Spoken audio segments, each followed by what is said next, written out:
Brooksby now takes advantage of a slip from Pete. Brooksby towards the edge of the area, cuts in field, takes a shot from distance. Wayne Brooksby with the left boot hits the bottom right hand corner, and the former Ferriby man comes back to haunt the side that he once played for.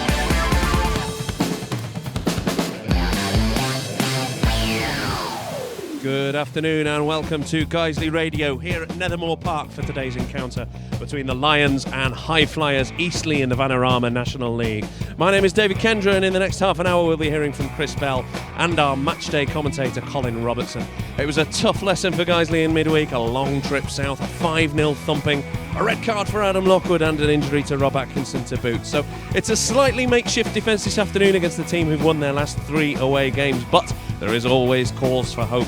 The Lions are unbeaten in their last 3 league games at home and haven't lost at home on a Saturday in the league since a 2-0 reverse by Gateshead at the end of August. You can tweet us here at Guiseley Radio with your thoughts on today's game. We'll have full match commentary from 3 p.m. It's Saturday, it's Nethermoor, and it's live.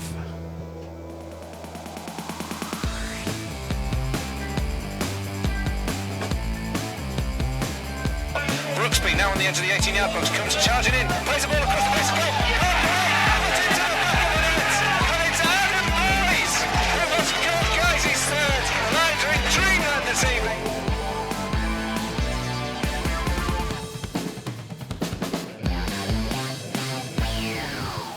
Good afternoon again from a very wet and windy Nethermoor Park here at Guiseley. The match survived an early morning pitch inspection, none of the drama, the will it won't it of last week. We haven't even had to get the roller out.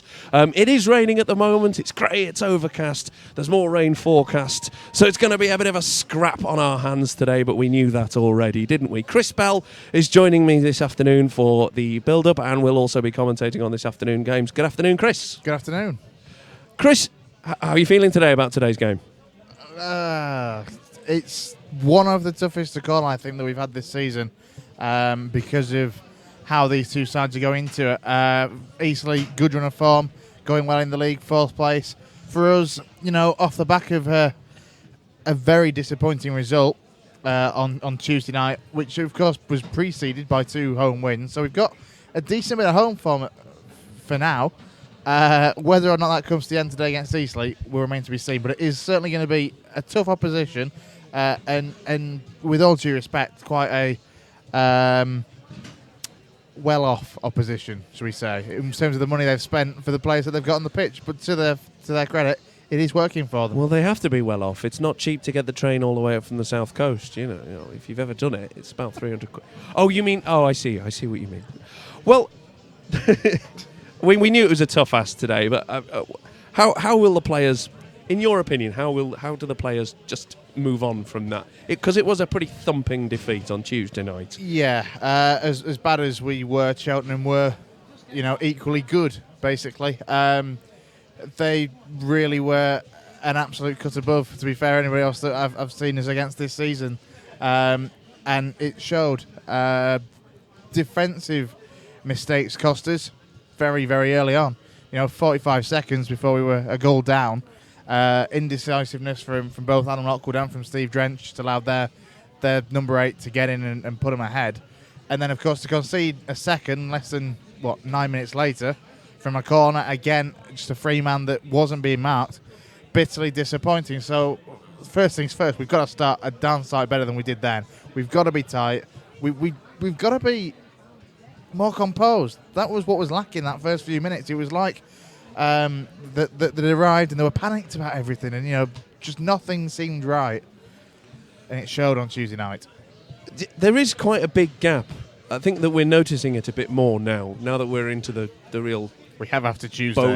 bones of the season, particularly Tuesday. But there is quite a gap between the professional sides and the semi-pro sides that would mean that we were always going to take a couple of thumpings this season. I think we always knew that. And I think psychologically, you just have to draw a line under that. You have to go, well, you know what, Cheltenham are top of this league, and if they don't go up, they're going to be there or thereabouts at the end of the season. They will undoubtedly be in at least a playoff position. At the very least, you'd be surprised if they finished much below, second place. So maybe, and I'm not saying this is definitely what happened, maybe there's an element of, well, you know what, we'll concentrate at home. On the Eastleigh game, we'll concentrate on the Tranmere game because, those are games that potentially Tranmere have blown hot and cold a bit this season. We're at home to Eastleigh and you've got to fancy yourself at home. That maybe Guiseley just went, you know what, we'll get through this. Yeah, they've got to put that game behind them. I think it's an interesting comment that you make as regards the professional and the semi-professional teams. When you think, though, that both Boreham Wood and Barrow, that came up with us last season from the respective leagues, are both full-time sides. So it says a lot that them as clubs are putting that money in, basically, and hoping to reap the rewards of it. From our point of view, we're not going to do that. We're going to take things one step at a time. There's no point in us going full-time and hoping for the best and it all going horribly wrong. Let's be fair, that's what happened with Farsley.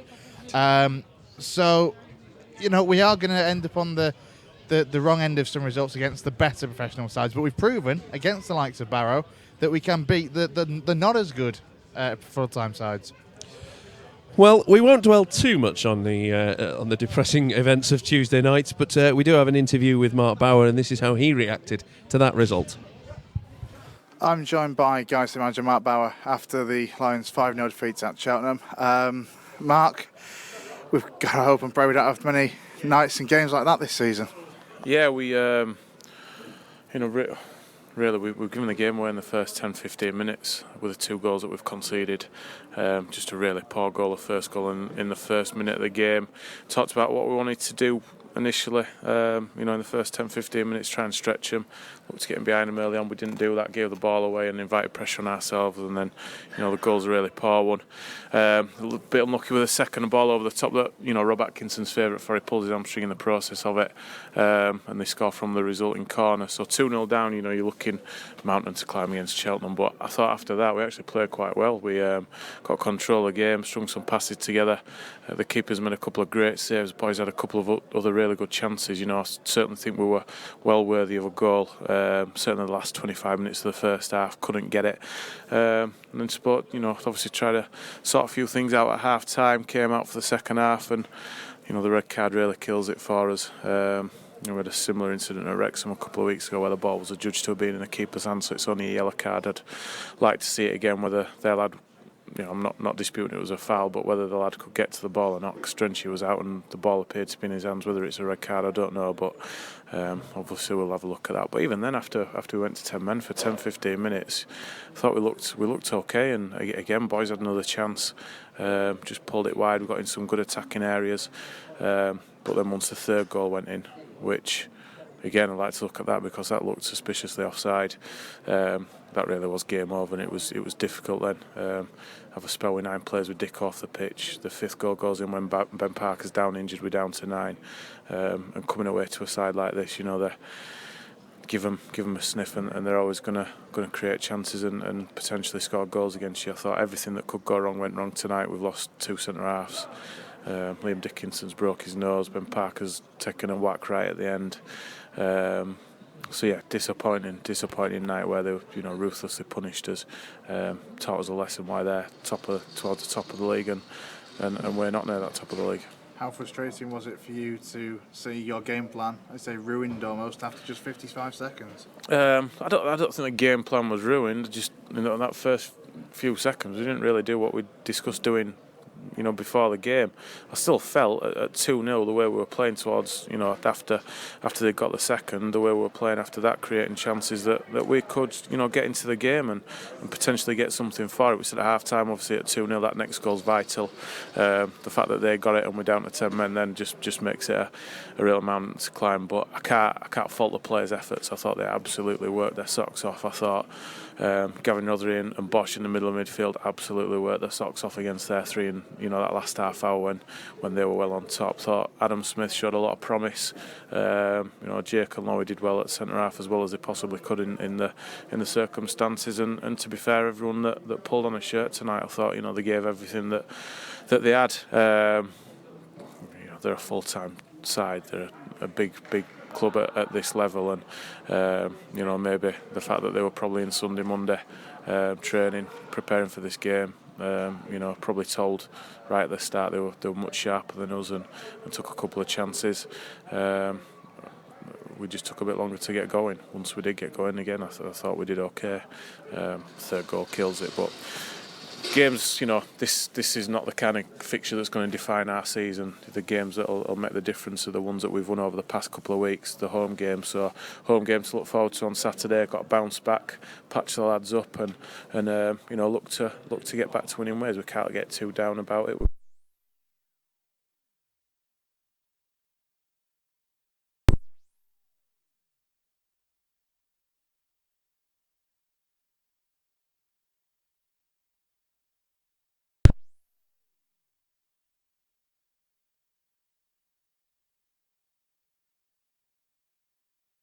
House now. What's the initial thoughts on the situation with Atkinson?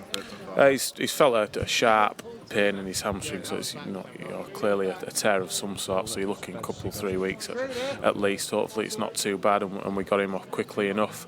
Obviously Lockie's going to be suspended unless we can have a look at it. But after we were advised not to appeal Gavin Rothery's red card, the chance of us appealing this one probably are quite slim. So yeah, we spoke about it last season. I think the thing that held us back last season was the fact that we had to change centre-half partnerships so many times. I think part of our, the successes that we've had and been looking solid has been that we've only had two central defensive pairings, which has been Lockie and Rob or Lowy and Rob. Obviously, we're not going to be able to play with that on Saturday. So we've got players in the squad that can move around and bring into the side, and like I say, it gives other players opportunities to come in and keep the shirts. So yeah, we'll assess everyone on the way back, and they'll be speaking to Martin tomorrow, get him in on Thursday, and we'll do our best to get a team together and go again on Saturday. How much is it with situations like this, where this is where you're having your squad counts and needing the players that haven't perhaps played that much game time to step up? Definitely, over the past few weeks we've been short on wide players, and that's been an issue that we've had to address. Obviously Adam Smith's come in, and I think a lot of what he did tonight, particularly in the first half where we got him on the ball a lot, I thought really impressive.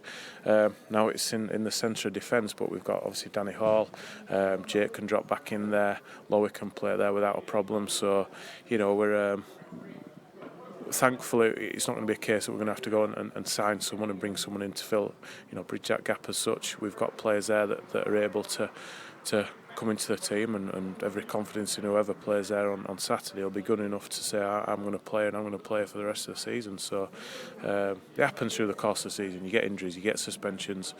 Obviously disappointed to lose Rob for a period of time, because I think he's been absolutely outstanding for us. But yeah, lads will come in and give it the best shot. Mark Bauer after the game against Cheltenham on Tuesday night. No, I'd just like to take a moment just to say, before today's game, there will be a minute's silence in respect of the events in Paris last night. It's not really our place to discuss that sort of thing. There are some school children here today from Guiseley and St Mary's School who have brought a flag with the hashtag Pray for Paris on it. And as I say, we will be respecting that 1 minute silence before kick-off today. Moving on then to the game, we've got the teams in, and we'll just have a quick run through those. Now for Eastleigh, in goal Ross Flitney, number 2 Joe Partington, number 3 Michael Green, number 4 Will Evans, number 5 Jamie Turley, number 7 Yemi Odebardi, number 8 Josh Payne, number 9 James Constable, number 10 Jai Reason, number 17 Lee Cook, and the captain number 18 Andy Drury. On the bench, Paul Reed, Russ Lafayette, Jack Midson, Lewis Noyce, Matty Fannimo.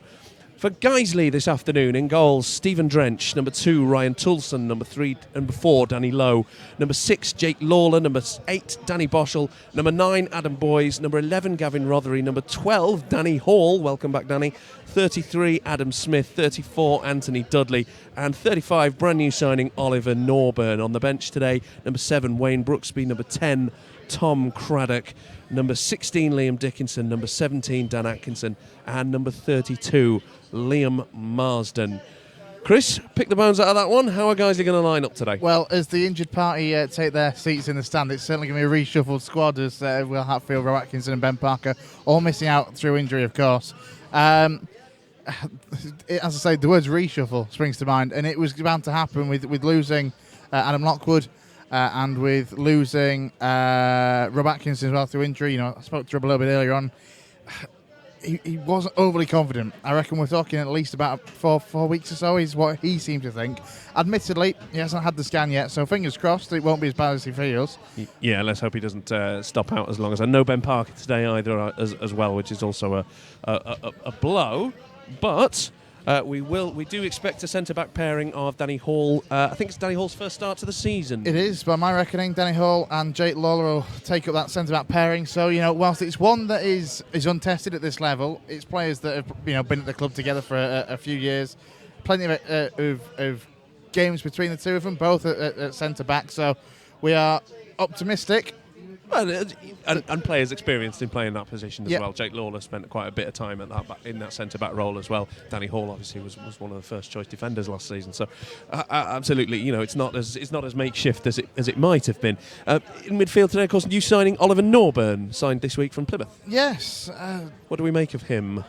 Good experience for a 23-year-old. He's had many games in the Football League with Bristol Rovers as well, and Plymouth, of course. So somebody that offers us another option in the centre of the park, because I think a couple of times this season we may have been lacking, of course, Zach Thompson. We're not entirely sure what the situation is with Zach Thompson, if we're honest, but he hasn't been seen in a squad for a while. So you'd think Norburn will just be a replacement to fill that extra midfield role within the squad rather than necessarily within the team. Something that can definitely offer something to us, I think, as well. As I say, he's relatively young, just 23 years of age. He's been training with the club for the last week or two. Something that, from what I understand, we're basically keeping out and would take him under his wing, so to speak, and see what happens. At his age, he's probably still got aspirations of playing in the Football League, to be honest. But if he can apply himself well here and we can get a benefit of that in the meantime, so be it.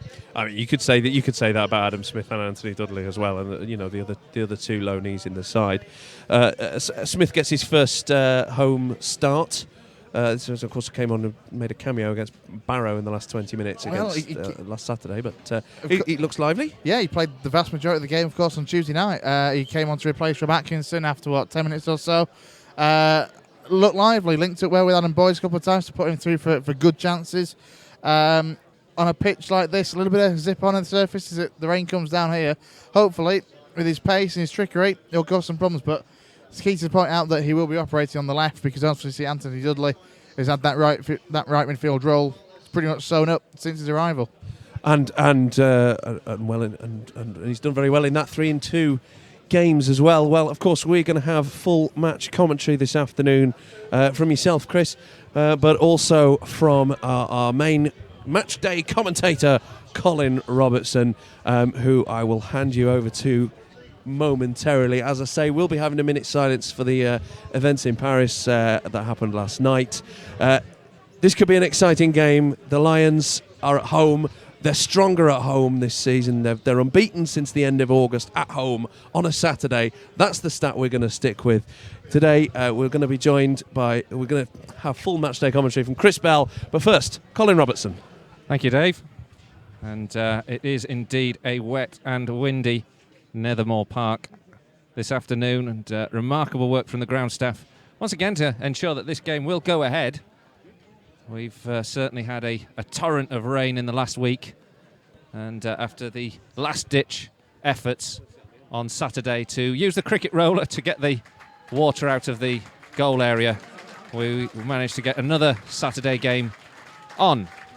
So welcome to Nethermore for this Vanarama National game, as the Lions look to bounce back from defeat midweek at Cheltenham. But they've got a tough task today in Eastleigh, a side chasing at the top of the table and putting pressure as they look themselves to obtain a place in the Football League.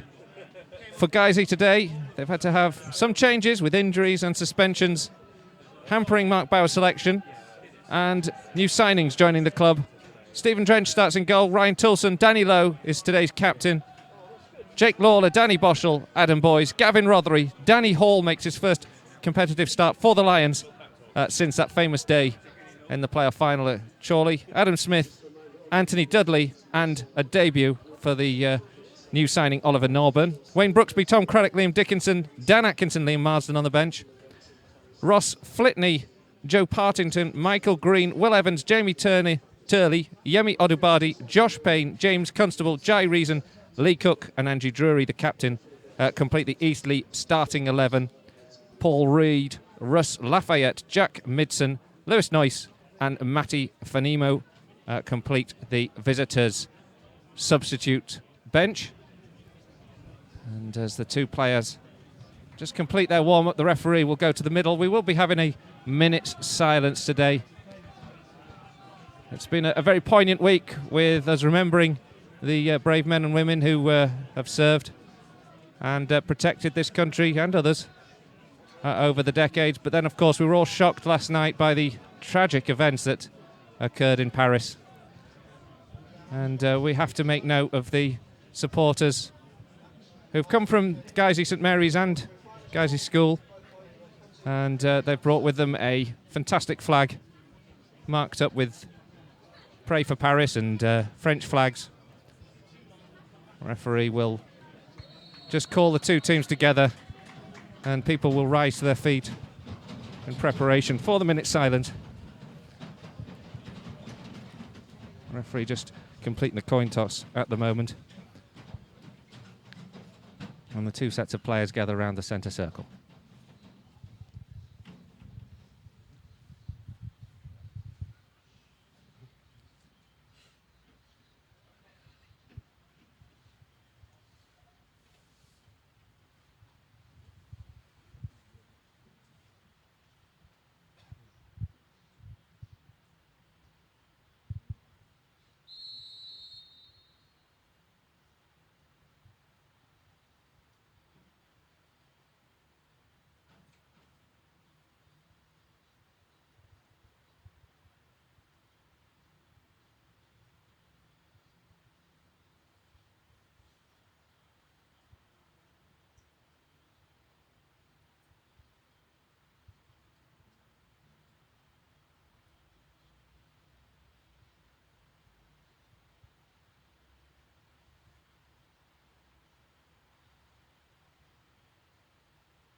An immaculately observed minute as we remembered both those who were caught up in yesterday's terrible events in Paris and those who, of course, have served us so valiantly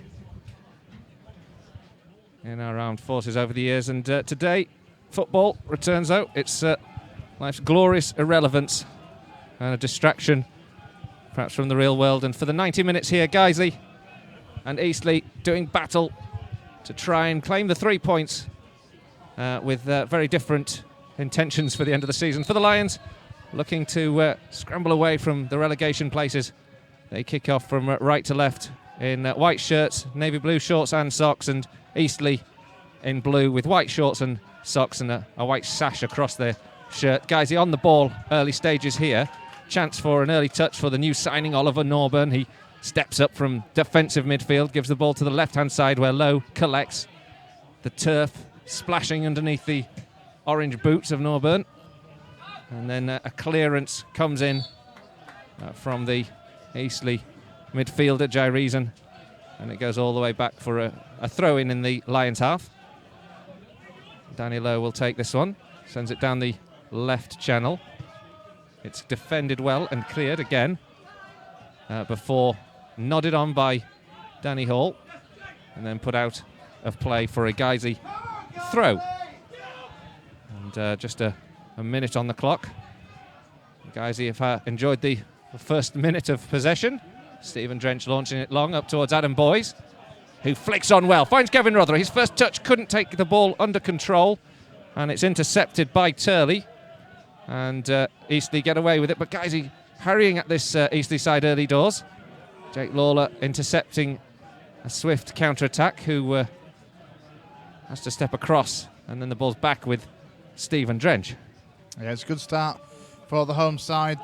The one thing that we'll have to do is make sure that we keep a pressing game going, because there's going to be periods in this game when Guiseley aren't going to have the ball.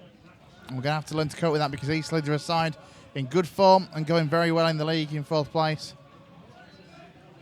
Ball's out for a throw at the moment for Eastleigh to take inside their own half. A throw that's come over the halfway line and into the Lions half before being returned into Eastleigh territory, and as a scrap on between Adam Boys and Will Evans to win the ball. Guiseley get the throw, and now they take the ball down the right-hand side. Chance for Smith to use his magic and get the ball into the area. He does. It's a good cross, headed away. Still inside the 18-yard box. Good battling here from Dudley.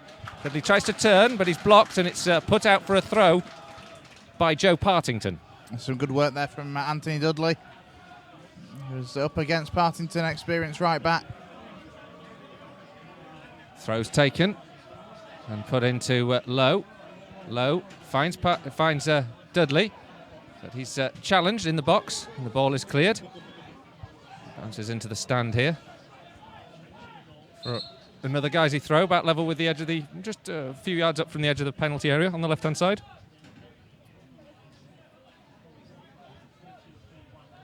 Throw is taken down towards the corner flag. Dudley dispossessed. Eastleigh clear. Jake Lawler with a firm header to win possession back for the Lions. Gavin Rothery chests the ball down just inside the Eastleigh half. Claim a handball against him, but Guiseley hold on to possession. And it's chipped forward now by Ryan Toulson down the right flank. Adam Boy's chasing this one. Will claim this one just up from the corner flag. Up against Will Evans. Will Evans is forced to put it out. And it'll be a Guiseley throw just up from the corner flag there. Yeah, it's a very good position. Ryan Toulson, who picks up the ball to look to go long, he's on short instead. Picked up now by Smith, who floats it in with that left foot towards the back post, but there's nobody there. And on this occasion, it's claimed by the goalkeeper. And now, as new signing, Norburn slips. Eastleigh got over the halfway line, but Guiseley recovered possession.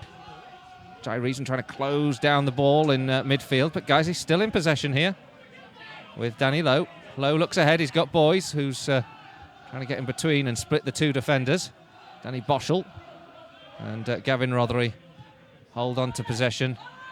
Norburn on the edge of the centre circle, floats the ball up, chested down by Danny Lowe, well controlled by Lowe. The left back crosses into the box, and it's on the edge of the area before it's a good clearance from Will Evans. But Guiseley still pick up the second phase here. Smith on the edge of the 18-yard box on the right-hand flank, looking to craft an angle for a cross. He gets the ball in, takes a little flick, hits Boys. Boys lays it back here. Norburn takes a touch, goes past one, but can't get the ball back before he's challenged. Guiseley keep the ball moving into the area now, and cleared from Toulson. And Eastleigh get the ball away up to the halfway line. Danny Hall very calmly just takes the ball down and lays it to the right-hand side. Chipped forward by Danny Boschel. Headed up in the air now as Eastleigh defend, but Guiseley again winning the second phase. Picking it up with Rothery, and it's a shot from distance from Smith. Takes a deflection. In the end, comfortable for the goalkeeper, Ross Flitney. I think the first thing that I noticed in terms of the formation that isn't what we expected. We expected Adam Smith to be on the left-hand side and for Dudley to be on the right. It's the opposite in the early stage of this first half, with Adam Smith operating in what is his more natural right midfield role, and Anthony Dudley, who's been superb on that right of midfield in the last few games, operating down the left. And it's already Smith shown he can cut in, can't he, and craft out the angle for the cross on both feet, I think, so far. Well, he spent the vast majority of the game on Tuesday night on the left in midfield, and he did a decent job there. Now, Eastleigh win possession, chip the ball forward, looking to find the run of Constable. James Constable, on that occasion, unable to get on the end of that ball. One result already in from the Vanarama National. Kicked off earlier, Bromley 1, Altrincham 3. Great result that for Altrincham. Bromley, of course, are up here next at Nethermore. Be a good time for them to have a wobble. Norburn on the ball now for Guiseley on the halfway line. Gives it to Gavin Rothery, who spins on the ball, plays it down the left-hand side. Good ball. Danny Lowe just can't get the turn of pace to keep the ball in touch. It sort of fizzed on the surface, and in the end it's gone out for a throw. But it was a good spin on the ball there from Gavin Rothery, and a nice idea. Yeah, very much so. Danny Lowe was absolutely screaming for it. He's done that quite a lot so far in the early stage of this game. We know he loves getting forward. He's been very keen to get on the ball, and of course the captain's armband for today. Guiseley do win the ball though, back from the throw. Danny Boschel now to Toulson on the right-hand side, 2 in the box to aim for. Chips his one in towards Boys, headed away well by Turley. And now Eastleigh can come away with the ball. Reason, just over the halfway line, now chips it forward. Looking to release Constable, who's on the right-hand side, up against Danny Hall. Good challenge comes in from Danny Hall. And it bounces kindly away from the Eastleigh striker. And Guiseley get the ball away and find Gavin Rothery inside the centre circle. Just checks his run before releasing the ball to Adam Boys. But it's just a few feet ahead of him, and it's back with the goalkeeper. 7 minutes gone, and Guiseley have been very, very good so far in terms of keeping possession, not letting Eastleigh have any of it so far. But they can be very dangerous, of course, when they've got somebody like James Constable, an experienced goal scorer who consistently hit double figures in League Two. Somebody that can cause you a lot of problems and do some damage. Well, already Cheltenham have scored against Southport. They're 1-0 up. And Braintree are leading 1-0 against Halifax. Keep you up to speed with all the goals as they go in the Vanarama National. At the moment, the ball's back with Stephen Drench. The guys have had a bright start to this game. Yeah, as I say, very much so. They've kept the ball. They've had all the possession so far. They haven't really had to test Ross Flitney as yet, though. Just a couple of dangerous crosses. Lions just putting the ball over the back there, looking to get Anthony Dudley involved. Eastleigh hold firm, though. And now they come away with the ball. Guys, intercept, though. Pick the ball back up. And now the Lions come down this left-hand side. Dudley plays the ball to the right-hand flank. Picked up by Smith. Smith takes it down well, cuts in field. Leaves the defender on his back, puts the ball into the box. Adam Boys can't control, but it's picked up again by Norburn. Good interception from Norburn. Plays the ball towards the right back to the back post. But in that occasion, nobody able to capitalise on the ball. Fizzes out of play and behind for a goal kick. Maybe Eastleigh have started very, very slow, but Oliver Norburn and Adam Smith for Guiseley, the two most recent acquisitions for the club, have looked very, very lively so far. Norburn's shown some good passing play, both long and short. And as we alluded to before, Adam Smith on that right-hand side just put a couple of good crosses in. It's amazing what a difference a couple of signs can make. Early doors. Very early in this game. 0-0 still between Guiseley and Eastleigh. 10 minutes gone. And the Lions have had the better of the possession in that opening spell. Not really crafted out a real goal-scoring opportunity either side as yet on a very wet surface. Welling have taken the lead against Grimsby. 1-0 there. Guiseley now defending. Green crosses in towards the area. Danny Hall goes to ground. And he was in a tussle with Constable, but the referee not interested. Danny Lowe clears anyway, but it's picked up again by the visitors, Partington and Drury. Exchange passes, and now Constable gets on the ball onto the edge of the D, on the edge of the 18-yard box, looks to work out an angle for a shot, gets one away. A hard drilled shot from the edge of the area. Takes a slight deflection and goes past the upright. It's behind for a corner. Well, I didn't see any touch on that from a Guiseley player, to be honest. Just thought that Constable had dragged the shot wide, but he opened the space up very well. A moment or two before we saw him put Danny Hall on his backside, but, you know, there was guys for a free kick, but for me, that was just strong attacking play from James Constable. So, guys, you have to defend the corner now. The first of Eastleigh's afternoon. It'll be played in from this right-hand side. Still scoreless here at Nethermore. Eastleigh have about 4 or 5 blue shirts inside the 6-yard box. It's played into the area. Stephen Drench saves it on the line. A wicked ball curling in that he manages to get a palm on, and eventually Guiseley craft the clearance. Dudley now takes the ball forward over the halfway line, plays it through towards Boys. Boys chases a loose pass back. The goalkeeper, Ross Flitney, away out of his area, just gets there ahead of Adam Boys on this occasion. Now a raking crossfield ball is attempted by Danny Lowe, who was temporarily in right-back position, but it's a poor one in the end, and it's behind for a goal kick. Yeah, it wasn't the best of deliveries there from Danny Lowe on his right foot. I think that's a fair example then of why we always see him operating down the left and not the right. But the chasing play there from Adam Boys put Ross Flitney under a lot of pressure. Goal kick is taken by goalkeeper Flitney, headed on by Lowe, picked up now by Drury, the captain. Plays the ball into Odobadi. Odobadi plays the ball left, and it's a good cross in from Lee Cook. But sorry, it wasn't a good cross in the end. It was a cross from Lee Cook. It actually went straight to Stephen Drench. As I think Dave's just pointed out that Danny Hall's shirt is slightly ripped on this the left-hand side. Can't afford a new one, can we? Well, I was wondering, because, usually you'd have to go off if there's a bit of blood on it, but what if it's completely ripped down one side, as we can see there? Now, guys, on the ball on the right-hand side here. Smith running against two defenders. Gets the cross in with the right foot. It's deflected away by Evans. Guys, pressing still, looking to win the ball back, and they do. Dudley gives it to Norburn from distance. A good drive from Oliver Norburn. Looking to get a goal on his debut, but just pulled wide of the left upright and behind for a goal kick. Yeah, you're probably looking at a good 30-35 yards almost there. The right-footed drive from Norburn. Signal of intent, I think, from him that he wants to get on the score sheet on his debut. Well, it's definitely a return to form. Welling now 1-1 against Grimsby, and a quick response from the Mariners. And equally, Southport now trailing 2-0 to Cheltenham. Cheltenham in fine form. I did wonder after Tuesday night, obviously putting 5 past us, I did fear for Southport on the way back home. Well, guys, he's still battling in this game and hoping to make a breakthrough against Eastleigh, who of course are 4th in this division and are one of those sides that last season were pressing with the playoffs and look to get momentum behind them because they feel they can make it into the Football League this season. And they have some great quality in their side.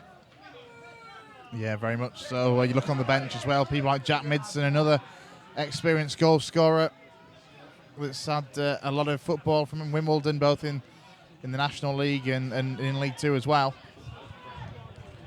Now Guiseley on the ball here with Gavin Rothery. Threads the ball through to Dudley. Dudley's flacked offside. To be fair, I did think he was maybe just a yard off when the ball was played.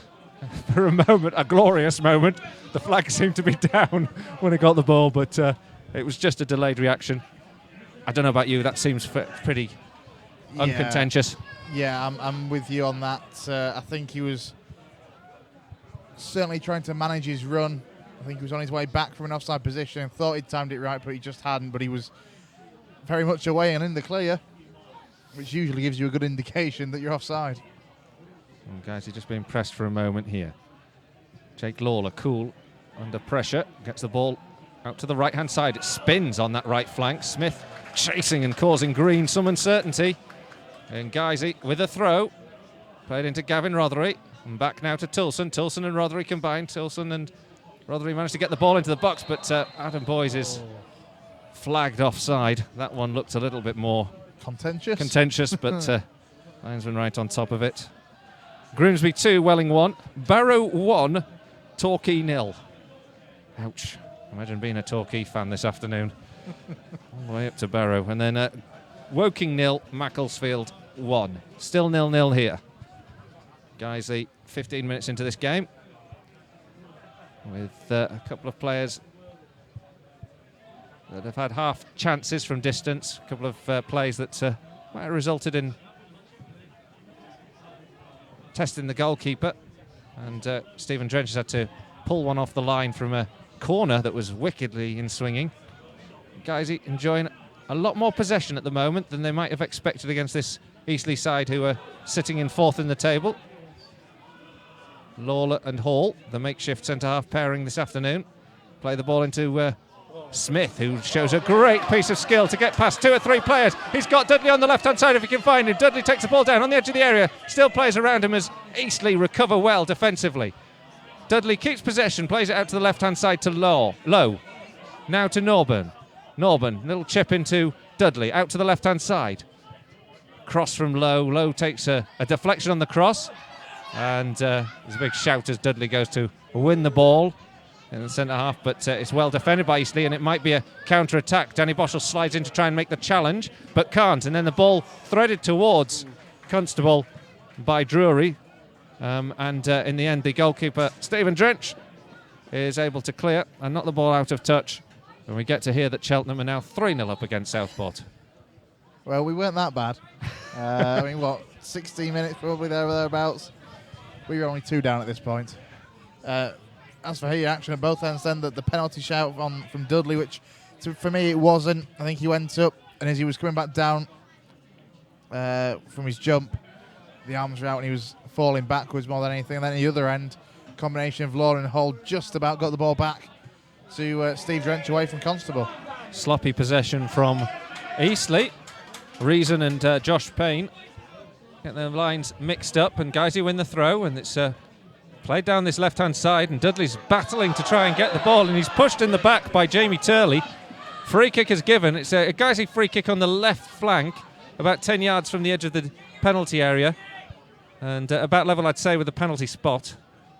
But this is a good chance to whip the ball in, isn't it? Yeah, it is indeed. There wasn't too many questions about that free kick. Jamie Turley, definite shove in the back on Anthony Dudley. And Gavin Rothery steps over the ball for this free kick. 6 white shirts in there for Rothery to pick out. Norburn looks for a short one. He's outside of the penalty area at the moment. The ball going to be floated in by Rothery out towards the back post. The goalkeeper goes for the punch, misses it, and then he has a little bit of coming together with Danny Hall. But guys, he win the ball back. It's with Danny Boschel. Still 3 up there. Danny Hall, one of them. Danny Hall is the one to be aimed for. He gets the header away, but the flag is up. And it's behind anyway it would have been behind for a goal kick. But good pressure there from the Lions. Yeah, very much so. This game, though, we're doing everything we do well, but we're not taking the half chances. It kind of, I don't want to jinx it, but Aldershot and Gateshead spring to mind, games in which for the first 40 minutes we dominated the way we have so far, but games that evidently we didn't come away with anything. Now a flick on there from Odebardi, straight into Stephen Drench's hands. Not that I'm being pessimistic. I know, I was going to say, you're a bit cup half empty there, aren't you? I'll say, just stand out there for a while, your cup will soon fill up. The ball bounces over the defence. And it goes all the way back to you can see the points I'm goalkeeper. making, though. You know, we've played some really, really good football in this opening 19 minutes or so. We just need to make it count, and that's been the problem for the season so far. Now, as a long clearance is taken all the way through to the penalty area, Constable was trying to get on the better side of Jake Lawler, and he's a real threat, isn't he? Constable, fortunately, on that occasion, it ran through to Stephen Drench. But it was awkward. It's out for a throw now on the halfway line for Guiseley. It was a dangerous ball forward there. Just a long one downfield, and Constable, again, will always look to get on the end of them. Guiseley dealing well with it so far. Ball's gone back to Stephen Drench outside the 18-yard box. Drench plays it short to Danny Hall. As Guiseley look to shape up and consider a new way forward. Jake Lawler can't find a good pass, so goes back to Drench once again. There's a bit more water on the surface than I first thought, if I'm honest. A few puddles splashing around on that right-hand side in particular, the far side from where we sit. Ball's played down the left-hand side. Eastleigh chasing this with Odebardi up against Jake Lawler, who does well, plays the ball back to Drench. Out to the right-hand side now with Toulson and Danny Boschel. There's a man with an apt name for a day like this. I was waiting for you to Drench. come on, stop it. Danny Hall now down the left-hand side. Finds Danny Lowe making a good run. He's up against Partington. Good sliding challenge comes in from Joe Partington. And he puts the ball out into touch, but it was a good run from Lowe and a well-weighted pass from Danny Hall. Guys, you have a throw now. On the left-hand side, about level with the penalty spot. They take it, and it's returned to the taker, Danny Lowe. And then there's a flag up against Lowe. He's frustrated. And quickly, Eastleigh make the ball move forward into the centre circle now with Cook. Out here to Green. Michael Green up against Toulson, and Green puts on the jetpack and gets past him and down the left-hand side. Green was into the penalty area now, crosses on towards the edge of the 6-yard box and put into the back of the net by the captain, Andy Drury. And for all Guiseley's pressure, it's the move down the left-hand side that was initiated by Michael Green. A good cross and a late arrival of Andy Drury into the area, but a perfectly timed one. And it's now Guiseley 0, Eastleigh 1. Well, that's the perfect example of the perfect counter-attack, to be honest. The offside decision that went against Danny Lowe. From that, a quick free kick.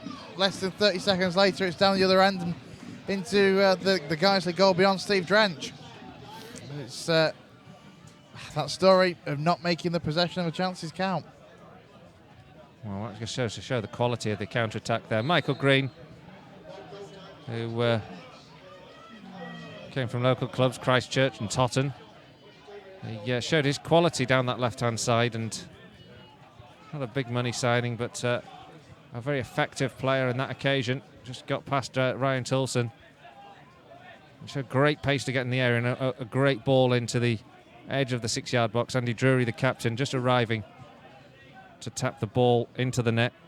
Guys, he start again. Toulson playing it down the right-hand side. This time it's gone out for a throw. It'll be Michael Green, the goal scorer, the man who set up the goal, who will take. He may as well be the goal scorer, because I think Andy Drury certainly owes him a pint after that, because it was an excellent run down that left-hand side and cross, and the pace he had to get, it was like Ryan Toulson just wasn't even there. The ball's been launched back down into the Guiseley half, and it's taken a sort of change of pace on the surface in that corner just in front of the tunnel on the clubhouse side, terracing. And Ryan Toulson's gone to take the throw, and he's dropped it because it's so wet. And the referee is going to make him take it again, quite rightly. I think Jake Lawler was playing on there for a minute, rather optimistically. Jake Lawler was very optimistic for that to be play on, since he dropped the ball into play. A real example of the conditions how these two sides are facing. In fact, Ryan Toulson's just failed to control the ball and conceded a throw to Eastleigh on that left flank. It's controlled by Payne and looking for an angle to get the ball into the box. There's a chance now again for them to cross with Green, who was in an advanced position, and it's this time rather more wasteful, and it's gone behind for a goal kick. What can you say, really? Midway stage of this first half, and the better team are behind. Take your chances, you score the goals, don't you, though? Danny Hall now under pressure as Eastleigh beginning to get a little bit more of a foothold in this game. Now they've got that early goal, 1-0 to the visitors, having weathered a little bit of pressure and a little bit of a storm from Guiseley, but there's more to come, perhaps. Rothery with the ball, gives it to Toulson, and Jake Lawler and Norburn combine with the ball and lay it back here to Stephen Drench. Time to give you a couple of score updates in the Vanarama National. Halifax 1, Braintree 2. Ball's just gotten over the top there. Adam Boyes goes chasing it, but it's beyond him and safely in the hands of the goalkeeper. And in the National North, Harrogate 1, Alfreton 0. Curzon 0, North Ferriby 1. Meanwhile, the ball is played forward, nodded on by Dudley. And then Dudley can't keep that one in play, and it's out for a throw into Eastleigh inside the Lions' half. Yeah, well, since that goal, Eastleigh have perked up a bit, really. They're pressing that bit higher. They've got something to hold on to now. It's certainly given them the lift that you would have hoped they wouldn't get. 1-0. The throw played into Payne. Payne into the feet now of Will Evans. Will Evans across the back line, gives it to Green. Green goes on another run down the left-hand side. Odebardi picks the ball up. Guys, he intercept, though, well, with Jake Lawler challenging, but in the wettest area of the pitch. Eastleigh get the rub of the green, and Odebardi's now free in the area, takes a shot low, and it's well saved by Stephen Drench. It was an acute angle for Yemi Odebardi when he eventually picked up the ball inside the penalty area, but he managed to drag the ball across the goal. Stephen Drench alive to the risk and gets down well to save. And there's a flight of the ball that confuses Turley, and Eastleigh have to eventually tidy up after Turley fails to make connection with the ball. Danny Boschel intercepted, but in the end it's safely in the hands of Ross Flitney from Eastleigh's perspective. And the ball is cleared and away, and picked up now by Gavin Rothery inside the centre circle, who spins on the ball again. Now Rothery looking to find a pass, has to go backwards to Norburn, who floats one out to the left-hand side. And Danny Lowe's made a very good run again to anticipate the ball on the left flank. Nicely delivered from Norburn, but Lowe's cross a bit disappointing, and Partington can intercept and clear the danger and gives the ball here to Reason, who can play it up towards Constable. Danny Hall is able to collect the ball, though ahead of Constable, and Guiseley can move forward, but in danger of giving the ball away to Drury there, and in the end just poke it forward into the hands of Ross Flitney, the Eastleigh goalkeeper. 1-0 to Eastleigh. Not entirely sure what to say at this point, if I'm completely honest, Colin. I know it's not particularly professional. But at the moment, guys, are just struggling, perhaps, since that goal's gone into, get forward the way that they were doing prior to the goal. Tough afternoon. We always knew this was going to be a tough team to face. 4th in the league, and with good reason. They now pick the ball up here with Reason, who takes a shot from distance, but it's curled wide. Yeah, not a particularly great effort from Jai Reason. I'm fairly sure he's got another name that suits itself well for puns at some point this afternoon. You just think on that, eh? Let's just hope You just have a little think on that one. The ball's played forward. Boys, gets a flick on, finds Adam Smith on the right-hand side. Smith has 3 players around him, can't find the cross, plays it into the area, dropped by the goalkeeper on the edge of the 6-yard box. No Guiseley player around him, and so he can recover the ball. It just goes to show just how wet that ball is when goalkeepers are dropping simple crosses like that. And yeah, nobody was around him because nobody expected him to drop it like that. The clearance from the goalkeeper, though, works in Eastleigh's favour. Constable picks the ball up before it's been adjudged to have been fouled, and a free kick has been given. Not quite sure I see what that was for. It's taken quickly by Eastleigh. Referee says no, and brings it back. So I'm not quite sure. What did you say that, Chris? Well, Danny Lowe, he was stood behind James Constable as the two went for the ball. The ball then came out to this right-hand side. The free kick was given for that first coming together, though. Very little in that for me. Free kick for Eastleigh, which Lee Cook will take. He's got plenty of blue shirts in advanced positions here on the edge of the 18-yard box, as he's going to swing this one in towards the penalty spot, headed on and put into the net.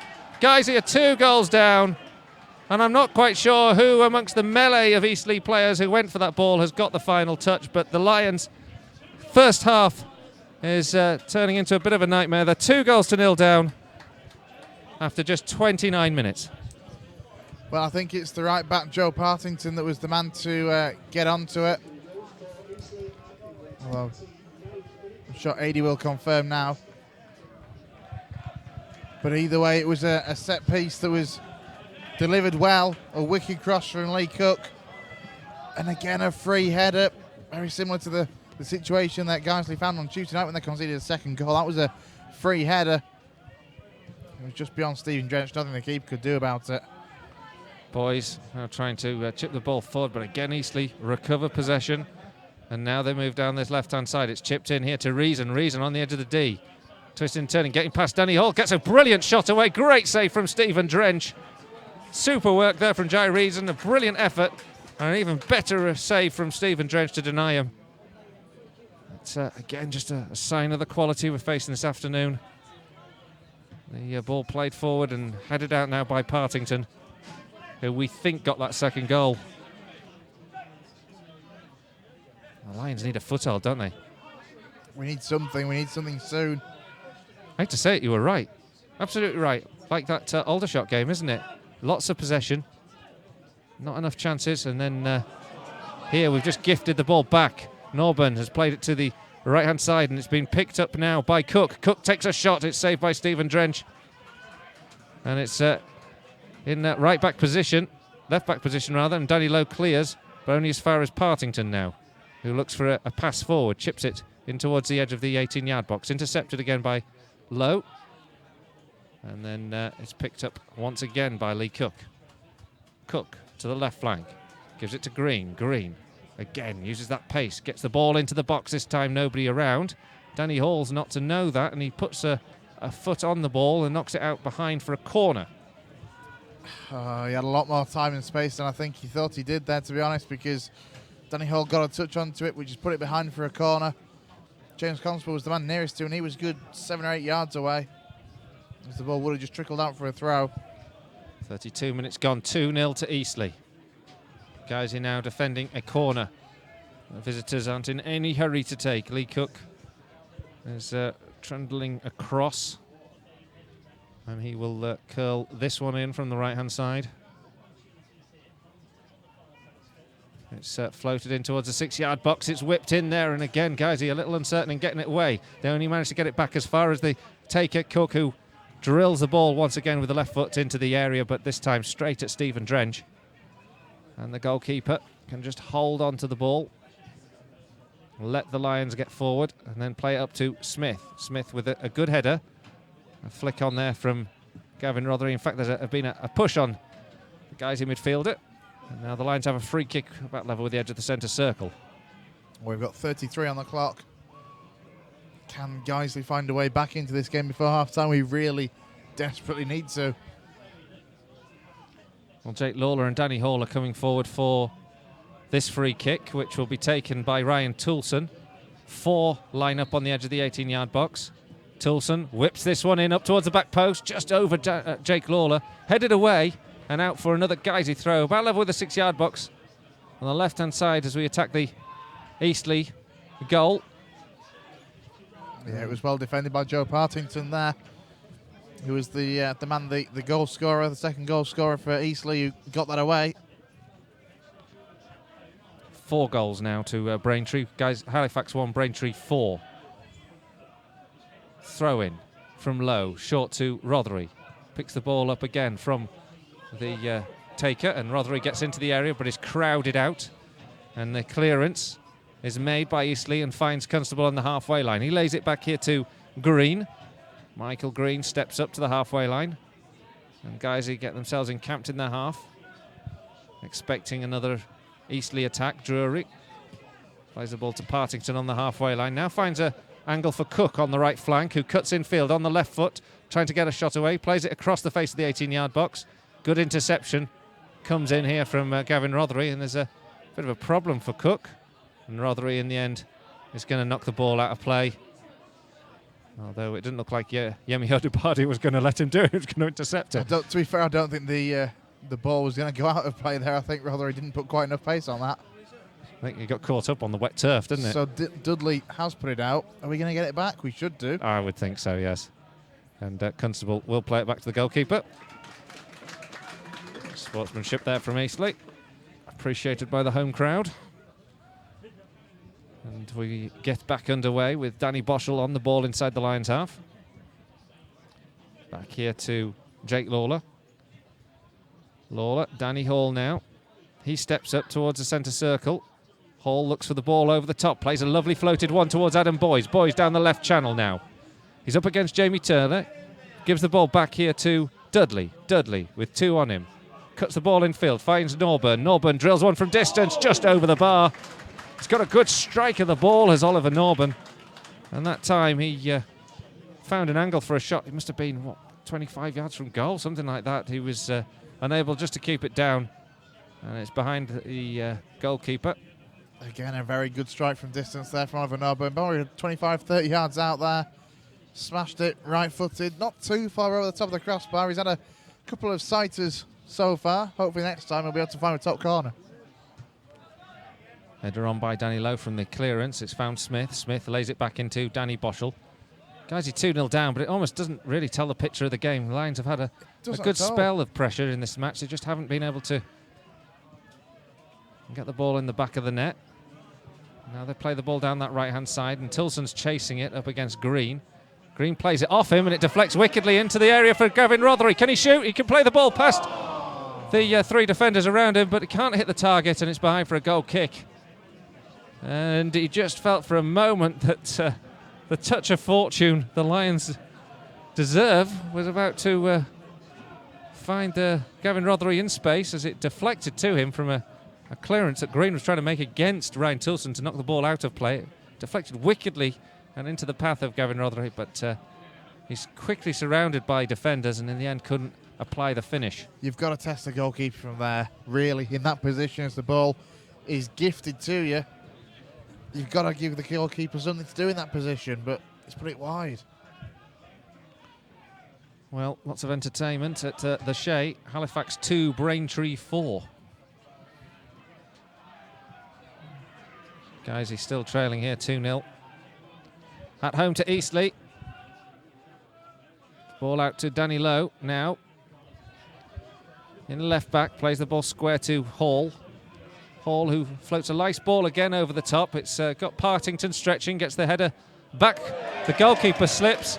Guiseley earned the corner. A soft one from Eastleigh's perspective, and now the Lions can get the bodies forward that they need. Danny Hall, Jake Lawler. It all came from a nice pass there from Danny Hall. Yeah, excellently worked by Guiseley. I think the knockback from Joe Partington certainly had Flitney worried. He's had to try and dive to keep that in. Couldn't do it. And a good chance, as you say, to get the likes of Lawler and Hall up from the back. Corner to Guiseley. 7 minutes to go till half time. Can we get that lifeline?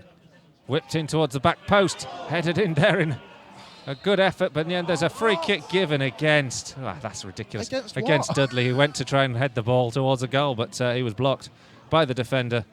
And in the end it's a free kick to Eastleigh, but that's rather frustrating, isn't it? Referee Joseph Johnson. Very, very soft. Very soft indeed. Poor decision from the referee in that situation. You're bound to have players going up with each other. Officials today are Joseph Johnson, Oliver Bickle, Stuart Richardson, the two assistants, and on the fourth, Duncan Carrott. But he's got decent eyesight. You say my puns are bad. Guys, you have the ball inside the centre circle. Your puns are bad. Mine are atrocious. Smith gives the ball to Jake Lawler. You've got to laugh. We're cold and wet and 2-0 down. I was just starting to think, how's that weather forecast looking, to be fair? Are we expecting a heavy downpour anytime soon? Oh, poor ball now from Danny Hall, just giving the ball away on the halfway line. Chance here for Drury to take over, plays the ball to the right-hand side. Reason into the area, he can apply the finish here. He's on the edge of the 6-yard box, lays it across, and what a miss there from Constable. He just laid it across to James Constable on the edge of the 6-yard box. Had the whole goal to aim for, and he's managed to side foot it out and behind for a goal kick, and a real let-off there for the Lions. I don't know how he's done that, to be honest. That's probably the miss of the season so far that we've seen here at Nethermore. I mean, we're thankful for it, but that was atrocious. Now Gavin Rothery takes the ball down on the other end. Now he's found out, and boys outside, 1-on-1 with the goalkeeper. Guys, they have the goal. A foothold back, just when they should have been 3-0 down. A lovely flighted ball in from Gavin Rothery, finds Adam Boys, 1-on-1 with the goalkeeper. Only one outcome of that, and that's Adam Boys, who slots the ball past him into the bottom corner of the net. Guiseley 1, Eastleigh 2. Well, it's an excellent finish from Adam Boys. The ball came to him relatively kindly. He was in an offside position, but the ball certainly took a couple of touches off a Eastleigh player on its way through, which allows him to be onside. And it's a great finish from Adam Boys, cool and calm as you like, and Guiseley back in the game before half-time. Well, that was an important time goal for the Lions. Eastleigh looking to respond immediately. Odabardi on the ball, gives it to Josh Payne. The tackle comes in from Tulson. And then a poor ball forward from Green, and Guiseley get the throw in their right-back position. Well, that's perked us up a little bit. I said we really did need to get something before half-time, because it gives us something to build on, really. A couple of goals in the Vanarama National North. Stockport 1, Tamworth 0, Gloucester 0, Lowestoft 1. Guys, get the ball away. It's Harrogate 1-1 now with Alfreton.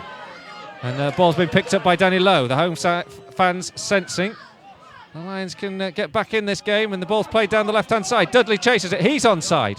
He's got 3 to aim for in the box. He plays it back here. Finds Gavin Rothery. Rothery on the edge of the area. Gets a shot away. Takes a deflection behind for a corner.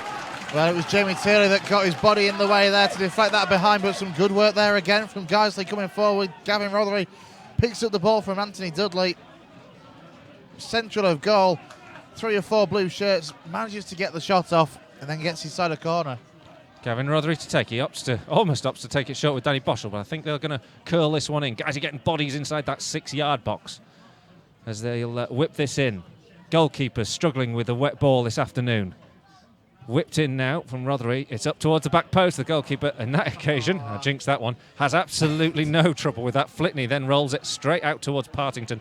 Thankfully, Norburn, alive to the danger, steps across and plays it back to Stephen Drench, who in turn lofts it forward, and Adam Boyes underneath it, looks to get it. He's pushed in the back by Will Evans, and guys, he got a free kick on the edge of the centre circle. Yeah, well won free kick. That, I think he knew the man was coming from behind and went down, and we won't complain at that. Good ball there from Norburn to the right-hand side. It's given Smith a chance to chase. He's down by the touchline now. He's trying to keep it in, but he just slips at the crucial moment. And the ball rolls over the goal line, and it's a goal kick. And that opportunity passes. It was a decent idea from Norburn as well, and Smith. But in the end, the conditions defeated them. Yeah, very much so. I'm going to point out that if you hadn't have jinxed that corner, then I was going to refer to the fact that Ross Flitney had looked a little bit shaky at times from corners. And then you took the words out of my mouth. So if you hadn't have jinxed it, I would have done. I don't think he's looked dodgy. I just think the ball is so wet that I think both keepers will struggle this afternoon to hold on to it. It's a good clearance again from Flitney this time, again causing Guiseley problems. Danny Lowe has to play it back as he's quickly closed down by Reason and Constable as Drench threw the ball to him. Danny Hall wins a good header against Constable, but only at the expense of a throw just inside the Guiseley half. Partington will take the right back, who we think got the second goal. That has been confirmed. That has been confirmed. It's official now.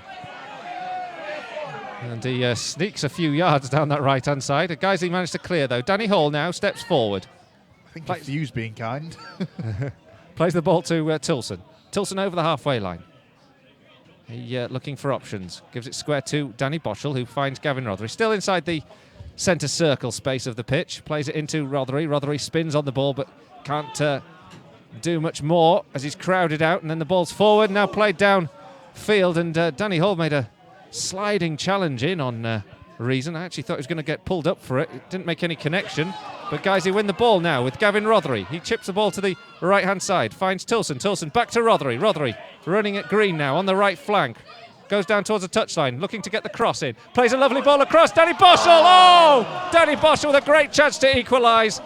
But he almost leans back when he hits the ball and it flies over the bar. And it's behind for a goal kick. Shooting practice for Danny Boschel midweek, I think.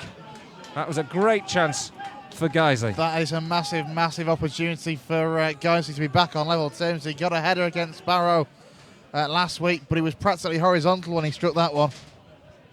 Oh, what a chance. Football. That's the quality of commentary you get.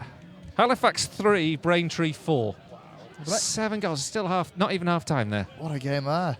Incredible. Guys, he now pick the ball up here. Adam Boyes takes the ball down on the left-hand side. Chips it forward towards Dudley. Can't quite find the pass. And Eastleigh looks to counter-attack. But a very entertaining first half. And the Lions just under a bit of pressure there. Jake Lawler under pressure from Yemi Udabadi. Lawler manages to find the pass to Tilson. And guys, he somehow just keeping the ball ticking over in the back there. And difficult conditions, still trying to play the ball on the ground. Norburn and Jake Lawler combine well, actually, and Lawler steps up to the halfway line. Smith lays it back to Lawler. Lawler into Smith. Smith playing on that right flank still. Plays it into the feet of Danny Boschel. Boschel into Rothery. Rothery's closed down. Danny Boschel plays the ball well over the top here. Dudley chases up against Partington. The referee has given a free kick for Guiseley, but I think he decided that Dudley wasn't going to get the ball and was initially going to give the advantage. But to be fair, I think he's got that right, because Partington, I think, was just about to get the ball away. And the free kick comes back now for Guiseley. And this is a chance for us to get men into that box, and perhaps it's a central free kick. It'll be difficult to get the crossing angle. Chance just before the break with 2 minutes of added time to go to have one last attack on this Eastleigh goal. Yeah, absolutely. We are well into that 2 minutes, I think, now of added time. And I tend to agree with you there. I think it is fairly good refereeing there. could see that neither Dudley nor Lowe were going to have to get on the ball. So a free kick has been pulled back. Free kick now. With Norburn and Rothery standing over. 4 of 5 players on the edge of the 18-yard box. This one actually manages to find simply an Eastleigh defender, taken by Rothery. And now the counter-attack is on. Debardi, though, is anticipated by Danny Lowe, who wins the ball back. He's got Adam Boyes ahead, plays it down that left channel. It's not defended well by Partington. Bounces off Boyes, but Partington gets another stab at it. Lays it back to the goalkeeper. And then there's a little push in the back on Lowe, but that's not given by Odebardi. Referee doesn't agree with that. I imagine it's quite a difficult game to officiate with the conditions slipping and sliding over the pitch to players. Dudley now takes the ball as a loose touch there comes from Turley, and then couldn't quite get the ball into full flight, and it goes back to the goalkeeper. And then anyway, as you can hear, a referee blows the whistle for half-time. A good first 45 minutes of entertainment for the neutral. Not great for guys who are going 2 goals down. Partington getting the second, Drury, the captain, scoring after 22. But the Lions have fought their way back into this game. It's a goal from Adam Boyes that gives the Lions a foothold as they go into the half-time break. And at half-time here, it's Guiseley 1, Eastleigh 2. Well, that goal back is the least we deserve, to be honest. We've played very, very well for large parts of this first half. We're ruining the chances, though, when we went 1 and then 2-0 down. But we've got our way back into this game. So it's just a case of having that platform to build on for the second half. And I see no reason why, if Guiseley can continue to play the way they have for the most part, why we can't get ourselves back on level terms. And if not, go ahead, perhaps. Well, it's been a very entertaining first 45 minutes of football, like I say, for the neutral. It's probably not quite as good as Halifax Braintree, where they've had 7 goals in the first 45. That one, well, that would finish 6-8, wouldn't it, if it continues at that pace? But it's certainly been an open game, and there have been chances, haven't there, at both ends for these sides. And really, Guiseley could well have been 3-0 down before Adam Boyes managed to fly that finish. Quite what happened to James Constable when he had the ball on the edge of the 6-yard box. Couldn't actually direct the ball towards the goal, and then played it wide of the mark. But just a matter of seconds later, the Lions grabbed a foothold back in this game when Adam Boyes was played through well by Gavin Rothery, and just applied the finish past the goalkeeper on the ground. A very good first 45 minutes of football for the neutral, and a very entertaining half, but at the moment the Lions are trailing. So let's find out the scores from the rest of the grounds. We're going to hear from Dave Kendra, who can give us an update on what's going on in all the football around the country. Thank you, Cole. Yeah, it's been an entertaining 45 minutes here at Nethermore, but there is a full League One and League Two programme still happening today, obviously with the international break, no Premier League or Championship today. Game still ongoing. Wigan are 2-0 up against Rochdale. With apologies, I just fell off my seat. That's a thing, and it happened, and let's all move on. I was so surprised at Wigan being 2-0 up at Rochdale that gravity just got the better of me. I don't know if we do a blooper reel. Colin is now doubled over with laughter. The sort of laughter where you're not really making any noise, just shaking.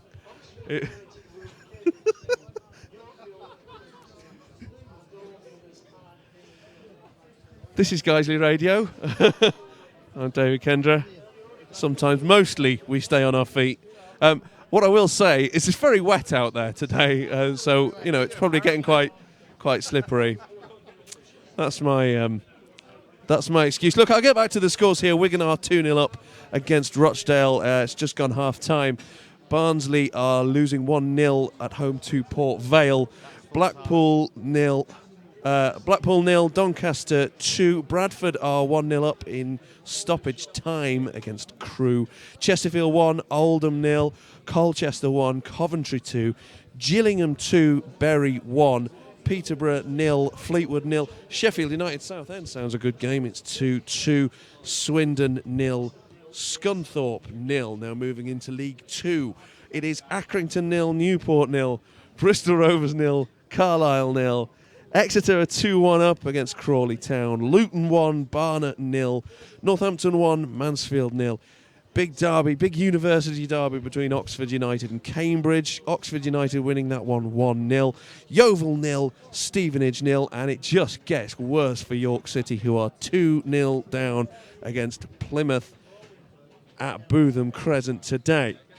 Other games going on in the country include a full programme, of course, of National League. And I can tell you now that in the lunchtime kickoff today, Altrincham beat Bromley 3-1. That's an excellent result for Altrincham.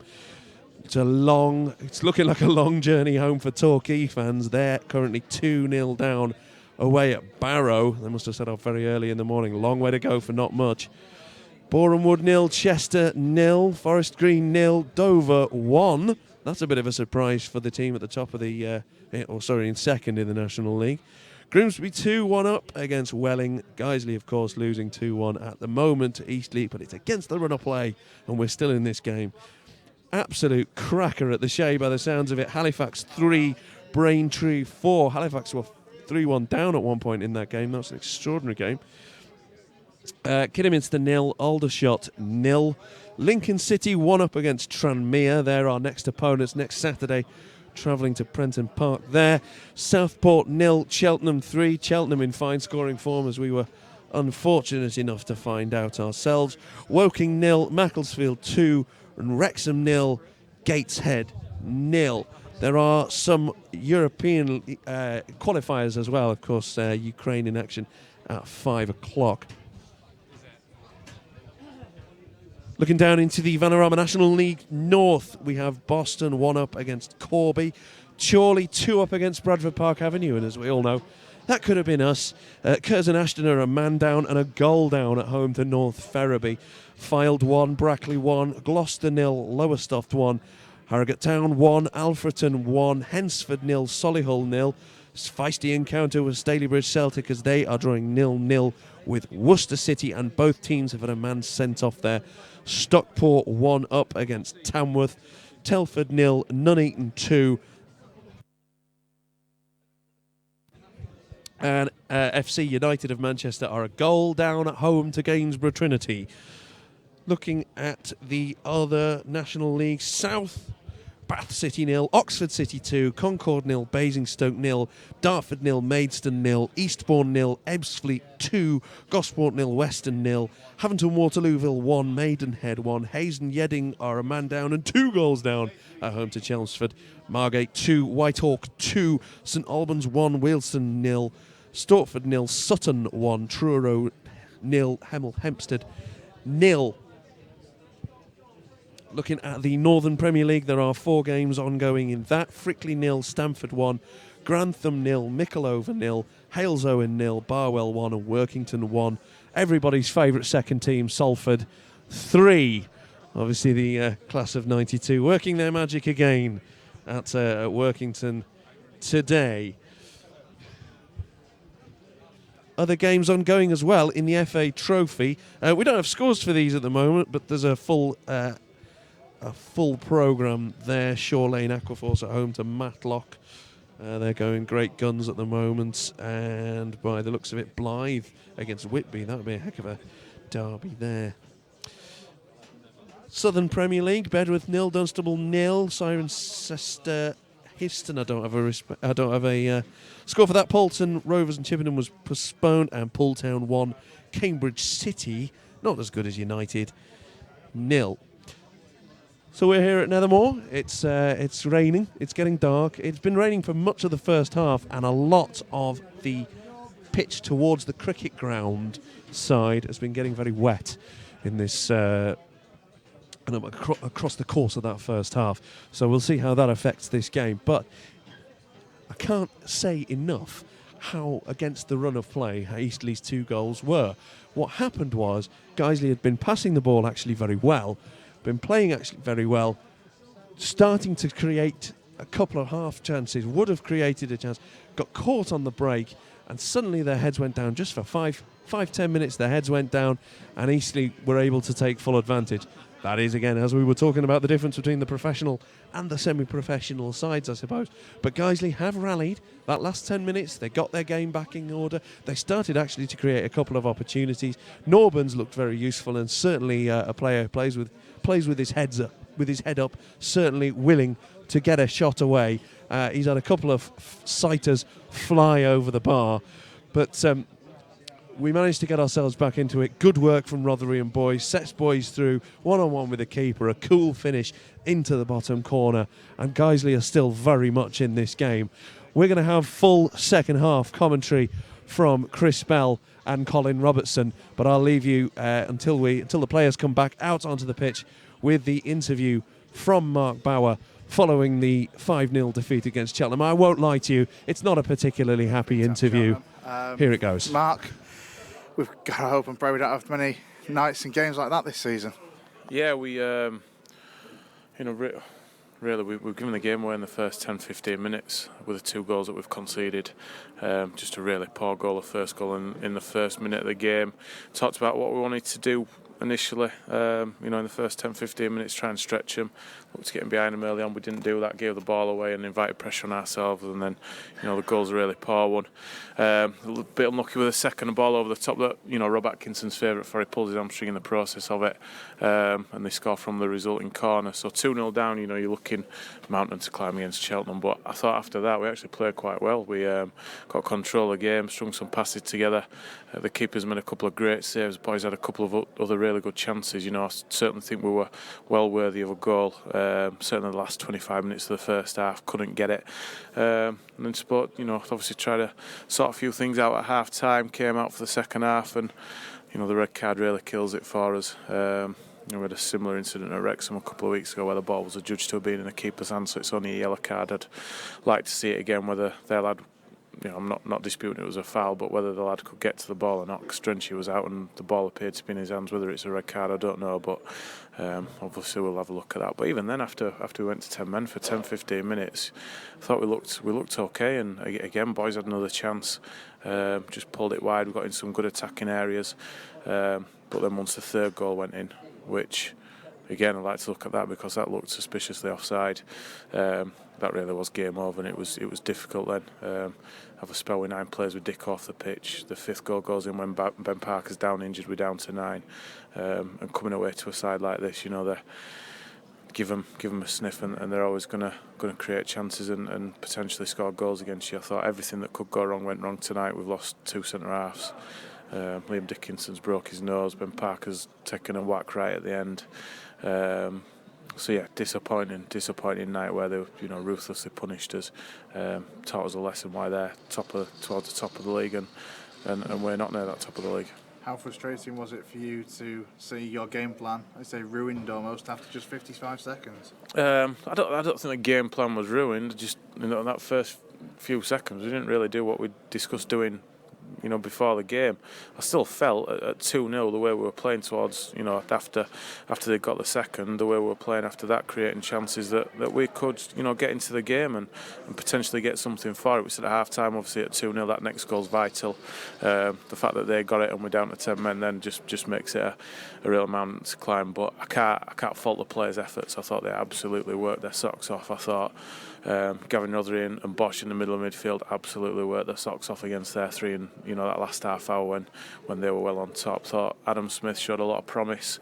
Jake and Lowy did well at centre half as well as they possibly could in the circumstances, and to be fair, everyone that pulled on a shirt tonight, I thought they gave everything that they had. They're a full-time side. They're a big club at this level, and maybe the fact that they were probably in Sunday, Monday training, preparing for this game, probably told right at the start they were much sharper than us and took a couple of chances.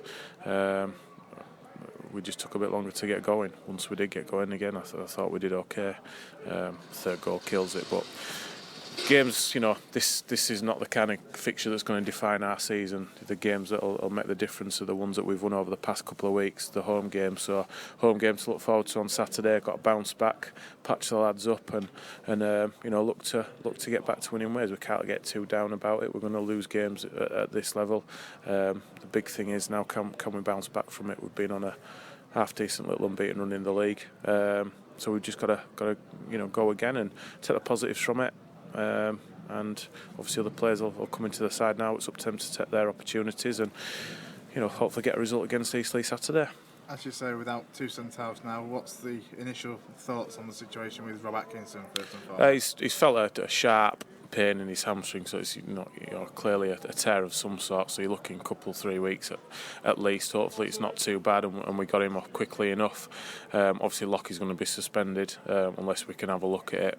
But after we were advised not to appeal Gavin Rothery's red card, the chance of us appealing this one probably are quite slim. So yeah, we spoke about it last season. I think the thing that held us back last season was the fact that we had to change centre-half partnerships so many times. I think part of our, the successes that we've had and been looking solid has been that we've only had two central defensive pairings, which has been Lockie and Rob or Lowy and Rob. Obviously, we're not going to be able to play with that on Saturday. So we've got players in the squad that can move around and bring into the side, and like I say, it gives other players opportunities to come in and keep the shirts. So yeah, we'll assess everyone on the way back, and they'll be speaking to Martin tomorrow, get him in on Thursday, and we'll do our best to get a team together and go again on Saturday. How much is it with situations like this, where this is where you're having a squad counts and needing the players that haven't perhaps played that much game time? Well, welcome back here to Nethermore for the second half as we get ready for Guiseley. His recovery, that's what we're hoping for anyway. There's plenty of football yet to be played this afternoon, but the Lions trailing by 2-1, but have made a spirited recovery after being 2 down. And Danny Boschel might even have got Guiseley back on level terms. We're away for the second period. And the ball immediately out of play as everyone just returns in the ground here. We squeeze in. Yeah. And players aren't used to squeezing into the stands, are no, they? we've got plenty sitting up here, having to put up with the nonsense that we talk up here. They're just wondering where the volume button is as usual, aren't they? Yeah, we don't come with a mute function, do we? Yeah. The ball now with Ryan Toulson, sends it over the top, looking for Adam Boyes. He gets the ball beaten away from him, but Danny Boschel and Dudley combine well, but Dudley just can't get on the end of the return ball. And it's back with the goalkeeper, Ross Flitney. He did well there, Flitney. He was aware of the danger as Boschel played the ball through, looking to find Dudley.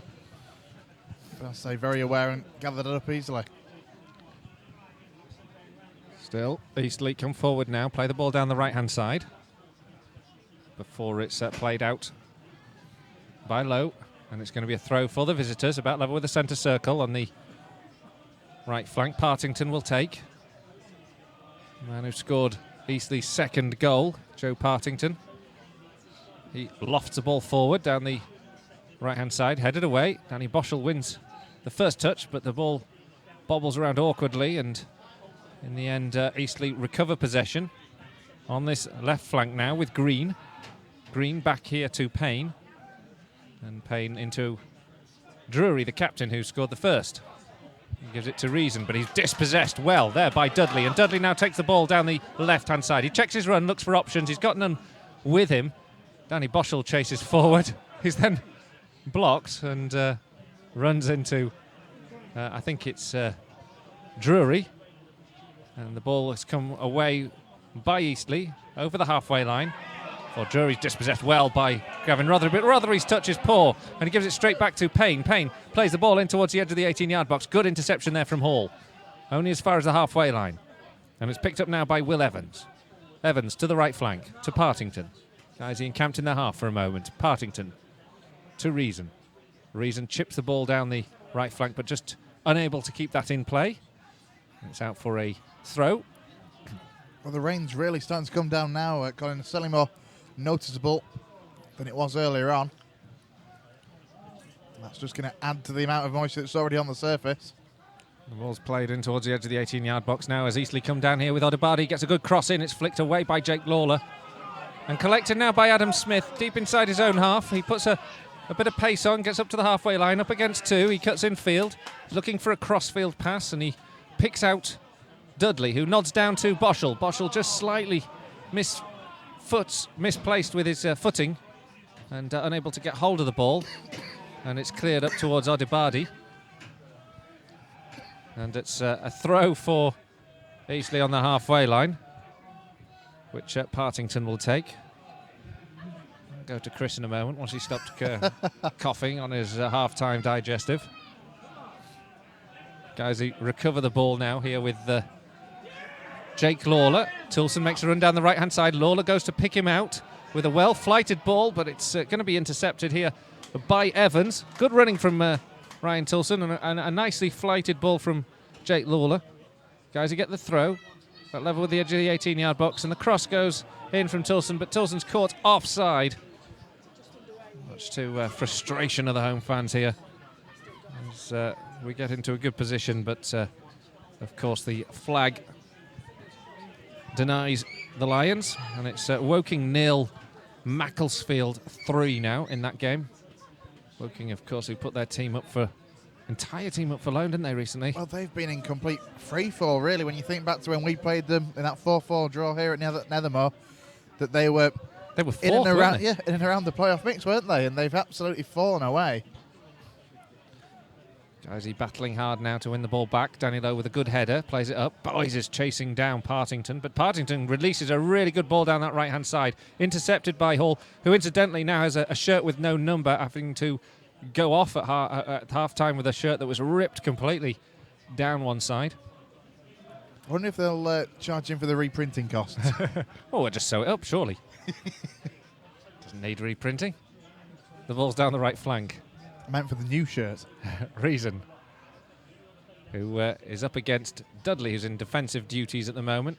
It's a throw-in for Eastleigh, who will just take it just a yard or so up from the corner flag on the right-hand side as they attack the Guiseley goal. They're attacking now the railway end. Here the visitors and their travelling support, who've in good voice now as they're urging their players on rather. But Guiseley defend well and get the ball up to Boys, and Gavin Rothery does well under pressure to keep hold of possession, but Eastleigh crowd round the Lions in possession, and it goes out for touch for a Guiseley throw on the halfway line. Well, opening 5 minutes of this second half, it's been relatively even, a lot slower in tempo than the start of the first half. Lions are quitting themselves well against one of the top teams in this division. Jake Lawler, square here to Hall, still inside their own half, Guiseley. Hall is closed down by Odebardi. And now Jake Lawler up to the halfway line. Threads the ball through to Smith. Smith again with three players around him. He's got Ryan Tilson to the right. Plays it back to Lawler. Lawler picks out Rothery. Smith, again, few options. Little bit of trickery though. Plays it into Tilson. Gets the ball back patiently. The Lions building up play, and then a lovely little ball there from Smith. Finds Boys offside, and there is a huge groan that goes up, as if that one must have been very tight down there. Difficult to say from where we are, but Adam Boys had made a run. It looked like a well-timed run in terms of the anticipation of where Adam Smith was going to place that ball. Great technique from the winger for guys there from Adam Smith to send that through the gap with the outside of his right foot. It must have been very, very close. Halfway line now, Eastleigh in possession with Partington. He's pressed by Dudley, but the visitors retain possession. They send it back to Flitney. Flitney lofts the ball forward towards Odebardi. Good header from Hall. And then one here by Smith, and he floats a brilliant ball out here to Smith. Smith on the right-hand side, who's up against the defender. Showed a little bit of trickery, but forced back. And then he plays it out here to Tilson. Tilson looks for the cross, goes to the back post, headed away. Tilson picks it up again, but the flight of the ball deceives him as it bounces awkwardly off the wet turf. And Eastleigh win possession back. But Guiseley working hard until a slip from Norburn gives Eastleigh the chance to come down this centre of the Lions half here with Drury up towards the edge of the D. Plays the ball to the right-hand side. He's got Reason. Reason chases it down to the touchline, crosses towards the back post. There's nobody there, and Tilson can very calmly just chest the ball back to Drench, and the Lions can build again from the back. There was good attacking play there from Eastleigh when they just capitalised on a loose ball. But now Boys plays the ball out to the right-hand side here, finds Smith. Guiseley on the attack again. Adam Smith goes towards the touchline, gets across, takes a deflection off the defender. Goalkeeper prevents it from going out for a corner.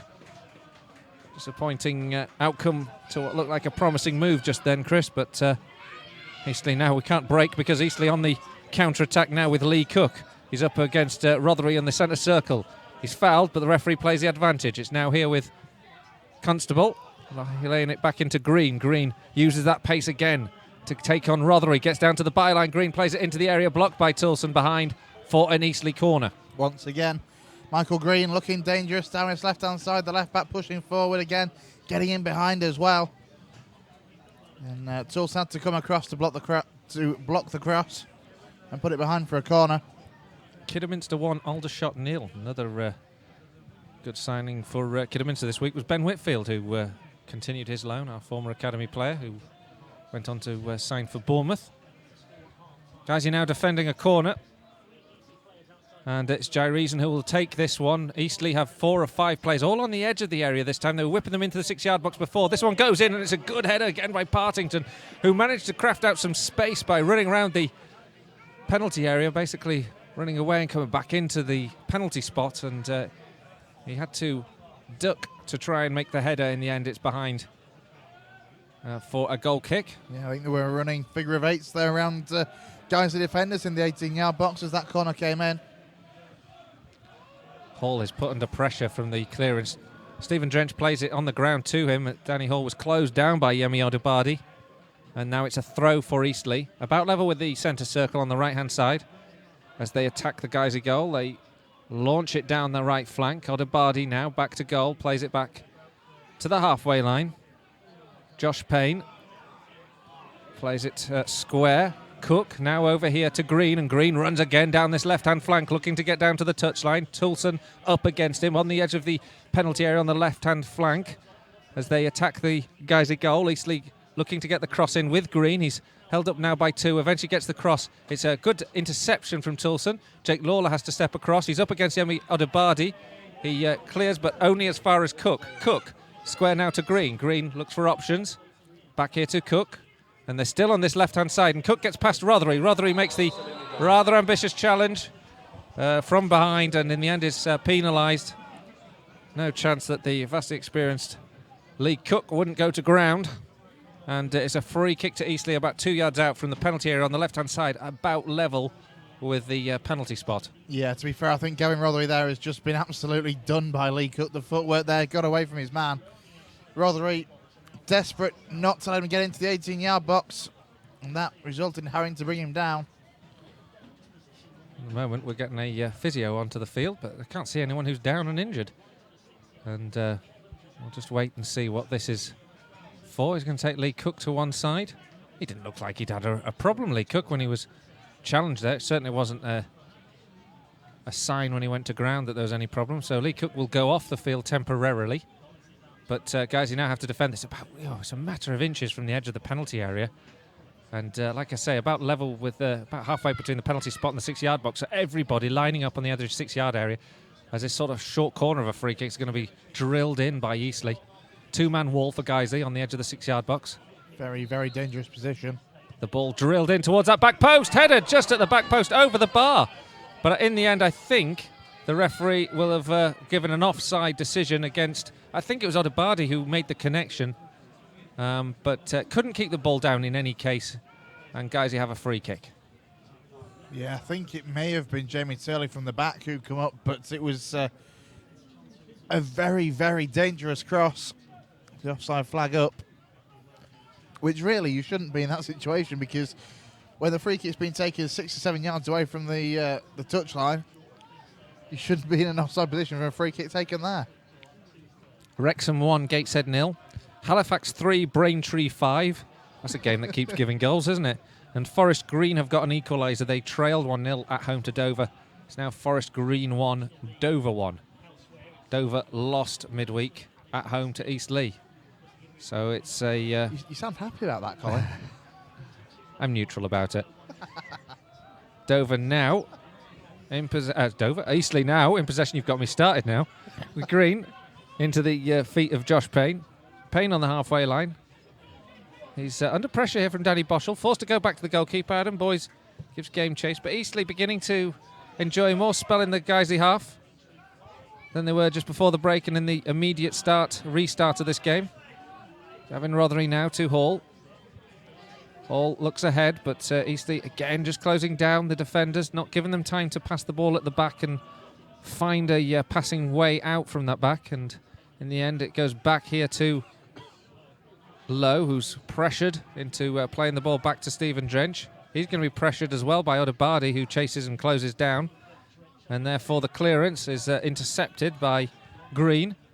Jake Lawler tidies things up, plays it up towards the halfway line, right on the touchline here. Smith chests it down brilliantly, but he's closed down as well by Cook, who picks the ball up now and runs infield. He's up against Norburn, but he gets past him. Still Cook on the ball. Plays the ball back now to Payne as they maintain pressure and possession, Eastleigh. Now on the right-hand side with Partington, up about the level with the edge of the centre circle. Partington muscling past Dudley. Dudley sticks to his task, and Guiseley having to work so hard. They get the ball now with Payne into the feet of Constable. Still bodies encamped on the edge of the area. Eastleigh looking for a way through. It's a good one from Drury into the feet of Reason, but Guiseley defend it well.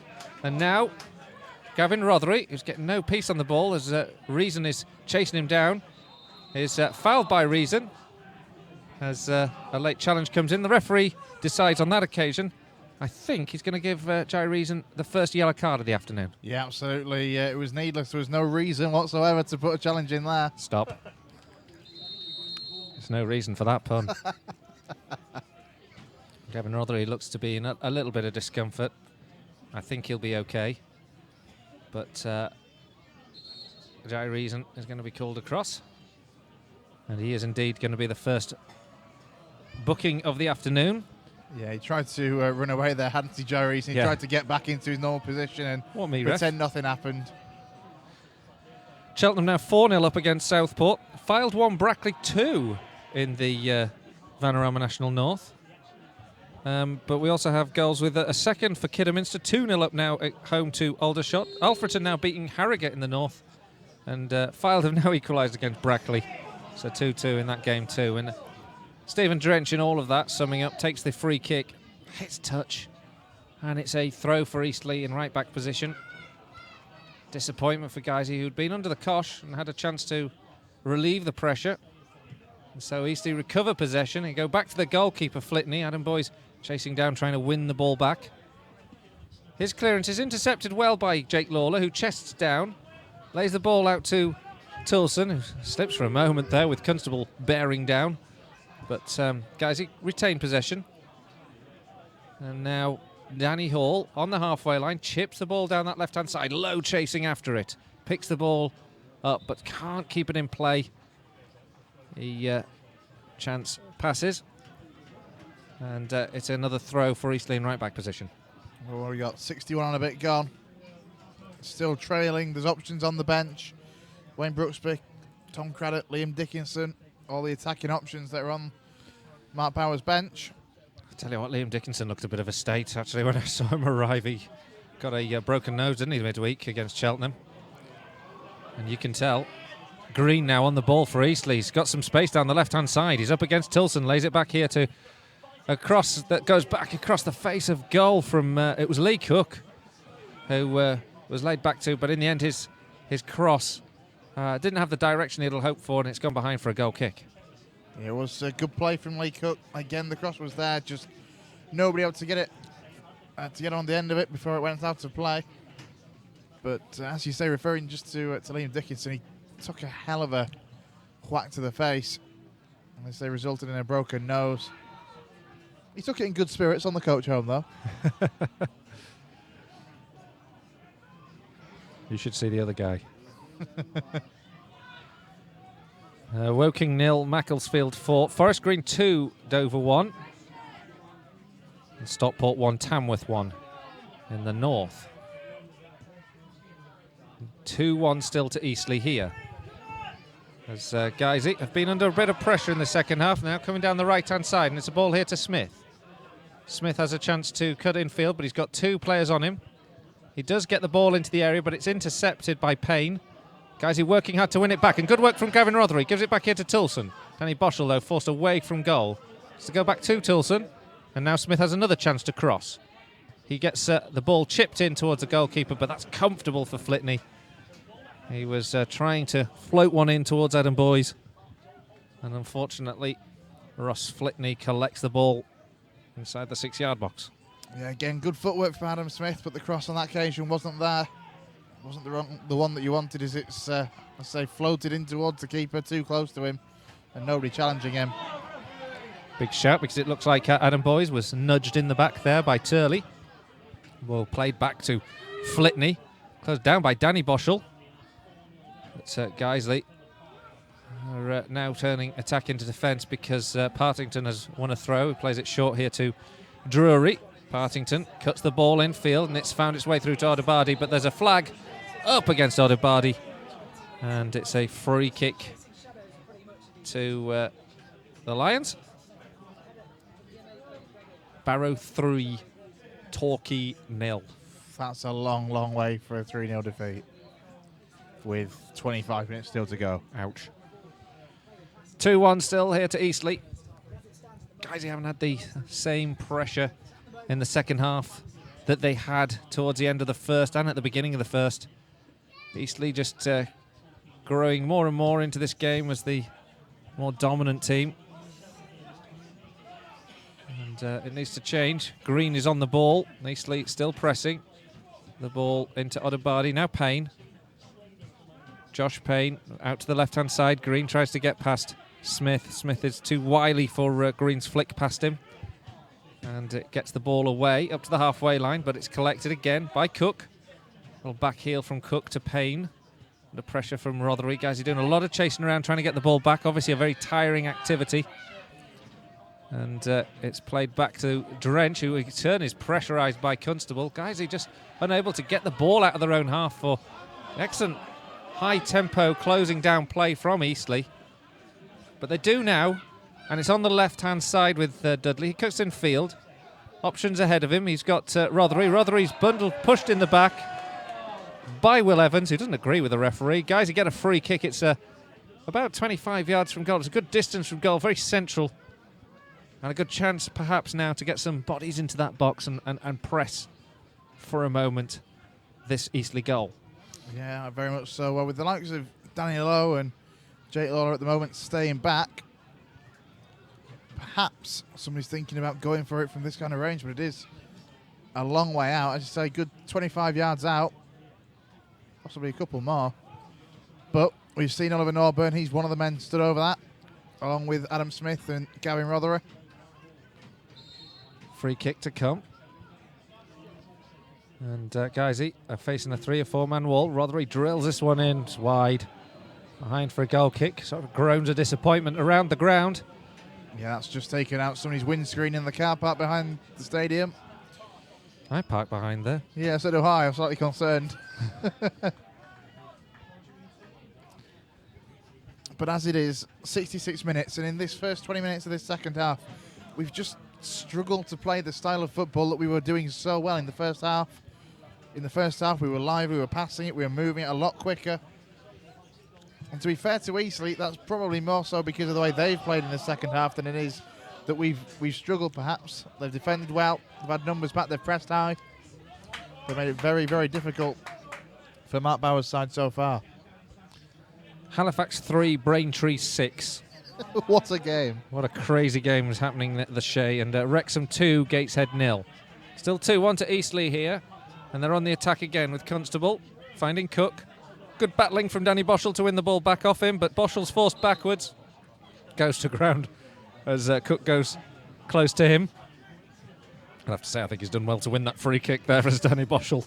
Yeah, I think I agree with you. I think he realised he was running out of space to run into and anywhere to go. And took a tumble. I'll give him a 6.8. 67 minutes gone. Can the Lions grab an equaliser in this game and hold on? A point would be a great point. Eastleigh 4th in this division. A team that will have genuine aspirations of Football League place next season. The Lions are soaking up the pressure at the moment. Soaking being the proverbial word in this wet conditions. And now trying to play the ball forward. And now there's a chance here for Eastleigh. They get the ball into the box with Odobadi. He cuts the ball into the edge of the 6-yard box. It takes a touch from Constable, I think, but he couldn't control it. And it goes behind for a goal kick, but Odobadi just found a bit of space. Stephen Drench casually knocks the ball out here to Toulson. And in the end, the referee had actually already given the linesman on that far side, I think, had already given question mark, I think, over the initial move. Might have been a flag and not an offside flag rather, and not a goal kick. Anyway, it is going to be an Eastleigh substitute. Yeah, I think that's Jack Midson. I think the Eastleigh number 12, we'll see when the ball goes up. Although they may be waiting to make this change. We're still getting plenty of... sorry, we keep it you late there. I know the second thing about the commentator midweek who got sacked for snoring. Did see about that. He got sacked for being caught out snoring whilst commentating on a game for the Premier League. Okay. I think it was Chinese or something. It was an international commentator. It was very funny. Real Madrid versus PSG. How do you fall asleep through that? Yeah. It's not Guiseley, is it? Jake Lawler now on the ball. Certainly not Halifax at the way their game's going.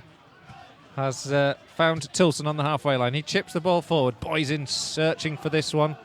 He can't get there ahead of Flitney again, though. There's some frustration amongst the home crowd that the Lions aren't managed to get out of their half anything like they were in the first 45. Odobadi now picks up the ball, gives it to Reason for East. It's picked up here by Smith, who gets the ball away. I'd love to say Ryan Toulson was fully aware of what he was doing then, but I'm honestly not entirely convinced he was. Now picked up here by Partington. He chips the ball over the top and out.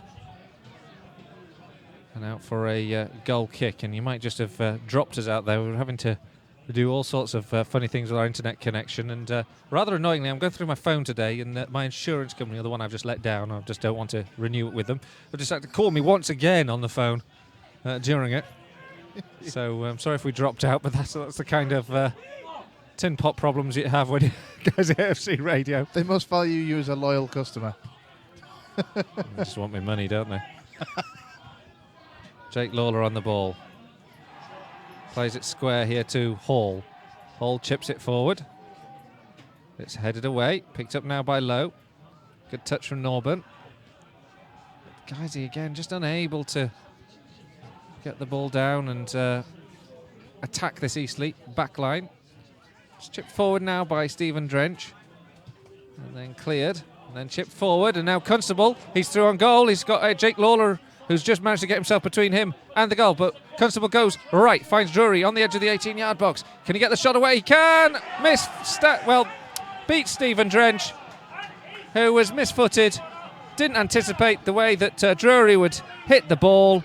And the third goal goes in for Eastleigh. And it's now Guiseley 1, Eastleigh 3.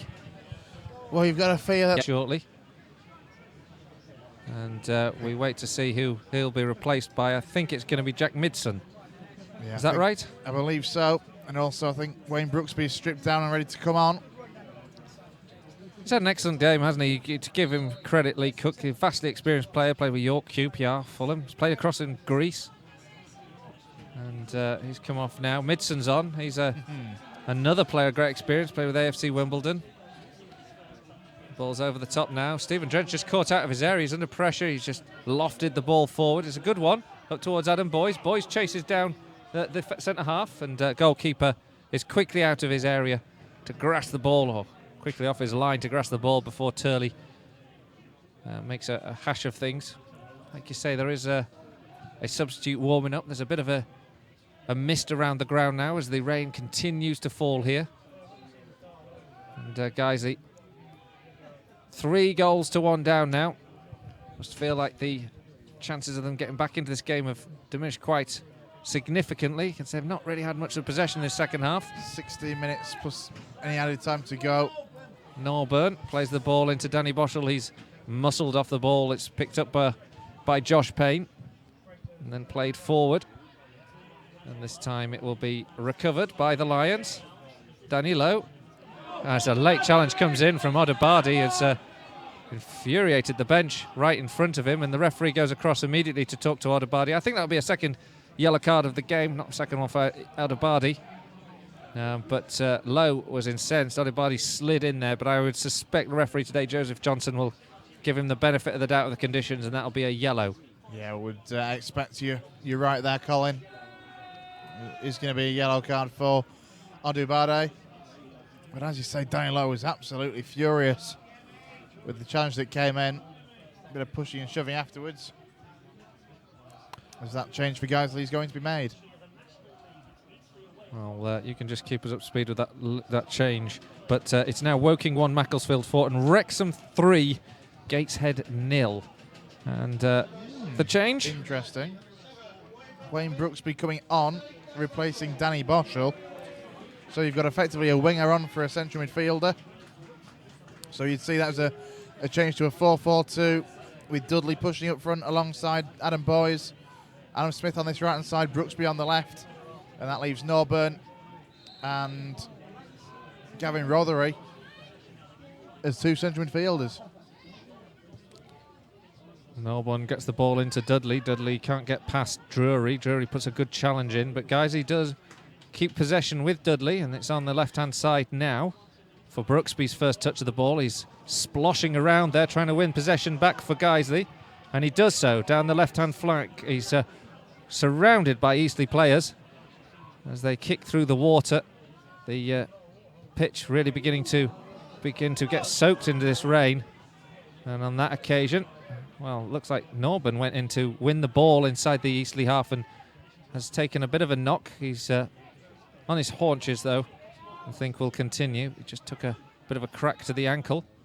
Gavin Rothery is quickly pressed by Odebardi. Guys, you just haven't been able to settle on the ball at all in their own half. But Norburn, I hate to say it, is really hobbling at the moment. Ball's down that left-hand flank. It's picked up now by Boyes. You can see the puddles forming on the pitch now at that part of the field. And now Eastleigh come on the counter-attack again. This time a ball over the top for Odebardi to chase. Stephen Drench comes out of the area, knocks it out into touch, but it's going to be a throw which was going to be swiftly taken by Michael Green on that far side, but he slipped as he went to take the ball and fell flat on his back. And now Eastleigh in no hurry to take this one. 3-1 up against Guiseley. The Lions playing the ball back to Stephen Drench, who lofts the ball up towards the halfway line, chested down by Green, played back by Drury towards the goalkeeper. And Flitney clears. Flicked on by Ryan Toulson, and he's going to be put under pressure from Reason. And Ryan Toulson is forced to knock the ball out for a Eastleigh throw, about level with the edge of the 18-yard box. And Eastleigh take the ball back with Drury, crossed into the box. Helped back to Drench by Danny Lowe, but he's closed down by Odebardi. He's not stopped running all day. Get the ball up to the halfway line with Adam Boyes, and now Gavin Rothery inside the centre circle, looking for passes, plays it out to the left-hand side. It's well timed, hits the turf and just stops the ball, gives Brooksby the chance to play the ball down the left flank towards Lowe. Guys, he get the throw, though. Yeah, we need to get Wayne Brooksby in the game, fresh legs. With the surface and the pitch the way it is, it could cause some problems with this Eastleigh defence. Guys, get the ball towards the edge of the 18-yard box, but it's hoofed away by Eastleigh. And now the counter-attack is on as they come over the halfway line. The ball's chipped up now towards Constable, but Constable can't follow the flight of the ball. It was Midson who played him in, and it's gone out for a Guiseley throw.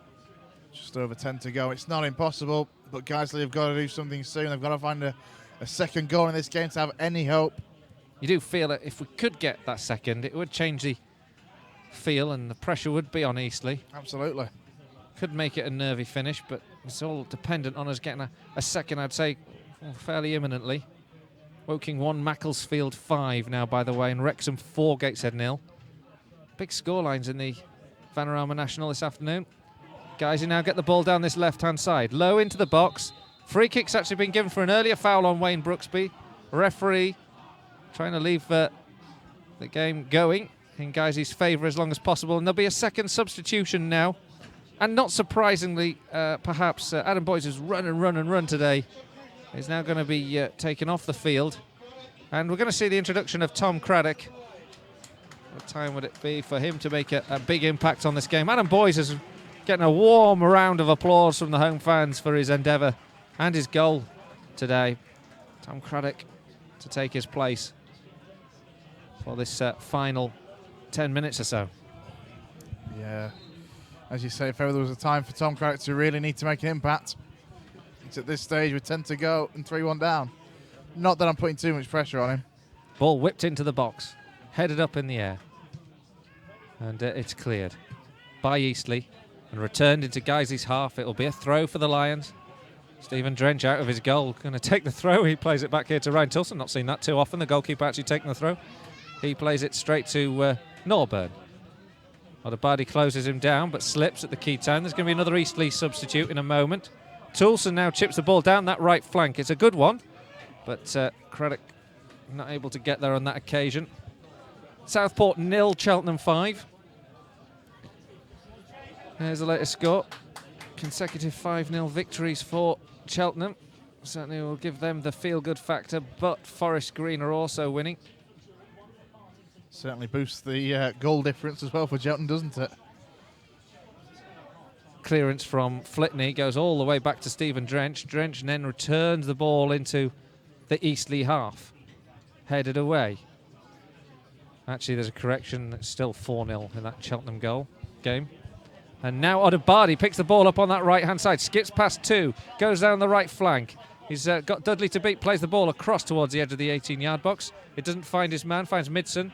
Goes back here, and it's Reason with a chance to shoot from the left-hand side of the area, and he curls it over the bar and behind for a goal kick. And there'll be the final substitute for, the second substitute rather, for Eastleigh. And it's going to be, well, I'm not quite sure. Well, it's Odobadi that was going off, and it was, I could have sworn number 11. We haven't got number 11 on our team sheet. There isn't 11 on the team sheet. Well, Bruce just announced that it's Russell Lafayette that's coming on. Yes, Russell Lafayette is a number 9 marked down on ours, but we've already got a number 9. Another one for Guiseley. Liam Dickinson is on to replace Anthony Dudley. So Dickinson for Dudley. As we work our way through the mysteries of the team sheet here, Lafayette on for Odobadi. Now, guys, he's trying to chase the ball down the left-hand side. There's a flag gone up. Not quite sure where that's come from as Liam Dickinson tries to get involved in play. But Guiseley will come to nothing anyway on that instance. In the north, Curzon Ashton 0, North Ferriby 3. 8 minutes to go here. Guiseley trailing by 3-1 at home here to Eastleigh. Knew it was going to be a tough afternoon, didn't we, when we faced Eastleigh? We knew it was going to be a hard task. Lions acquitted themselves really well in that first half. They had to soak up a lot of pressure in the second half. I think that's possibly the disappointing thing from the guys' perspective, is bearing in mind how well they played in the first half.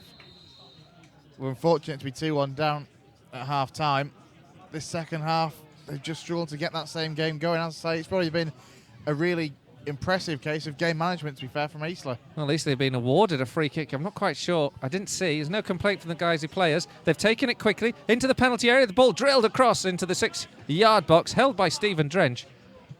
They were alive to a quick free kick on that occasion. Drench gets the ball down the right-hand side. Craddock is chasing. He's not going to be able to get that ball. It skips away from him. He applauds the quick thinking of the goalkeeper, but it's an Eastleigh throw in left-back position. All right, now that's what we need. Quick thinking, quick play. Got to get this ball downfield. There's no time for faffing around with it at the back now. Now Craddock picks up the ball, the header from Smith. Craddock on the edge of the 18-yard box, threads a lovely one in here. Guys, you have a foothold back in the game. No, it's been denied. Wayne Brooksby into the penalty area. Somehow the goalkeeper came across and got a touch on the ball. It looked like it had nestled into the bottom left-hand corner from an angle where we're watching it. It goes behind for a corner. The quick corner is taken, and that's knocked out for a throw. And the real opportunity for Guiseley to get back in this game passes. Still on the ball here with Rothery. He takes a shot from distance. It's wayward, behind for a goal kick. That's it, isn't it, for Eastleigh now, surely? I don't want to be pessimistic, but I think you're right. That was a great chance, and Brooksby did everything right. Excellent save from the goalkeeper, Flitney, because it's, as you say, it certainly seemed to be trickling in. Oh, great ball from Tom Craddock as well, and good anticipation of the run there from Wayne Brooksby, but as he applied the finish, obviously Ross Flitney has just done enough to get a foot or something on it, hasn't he, to turn it past the upright. Must have been the faintest of touches. It didn't seem to really alter the path of the ball. Just looked like it nestled into the corner of the goal, and we were almost celebrating, but not to be. 5+ added time to go. Still possible, but it's a big task for Guiseley. And Eastleigh now come forward once again, this time towards Constable. Surely he'll be flagged offside if he collects the ball. On that occasion, it goes all the way through to Drench. Drench clears up towards Liam Dickinson, who goes for the header. He doesn't get that one, but Tom Craddock looks for the second ball, but Craddock's going to be pulled up for pulling at Turley. This looked like they were both battling for the ball, and Turley goes to ground. I think there's an awful lot wrong with him somehow. But frustrating from our perspective again. Let's be honest, a man the size of Tom Craddock's height, he's not the biggest, against a centre-half with the build of Jamie Turley. That's a woeful situation, and the fact that they're calling for a substitute, I think, for Jamie Turley, the attendance has just been announced as well, Colin. Yeah, 699. That's a decent attendance, isn't it? Look at the crowd, look at the weather. I mean, it's absolutely filthy today. It's flinging it down. And it's days like these that you think, well, can't wait till the development's done, because, if you look behind the goal, there's no cover. There's no cover on that far side at this moment. There's no cover behind the goal on the car park side of the ground, and just a lot of umbrellas. It is, isn't it? And every single space under cover is occupied today in the stands and in the terraces that do offer the meagre cover that we have here. The development's obviously going to take the time. Yeah, when is it they've got to be done by? 31st of March, I believe.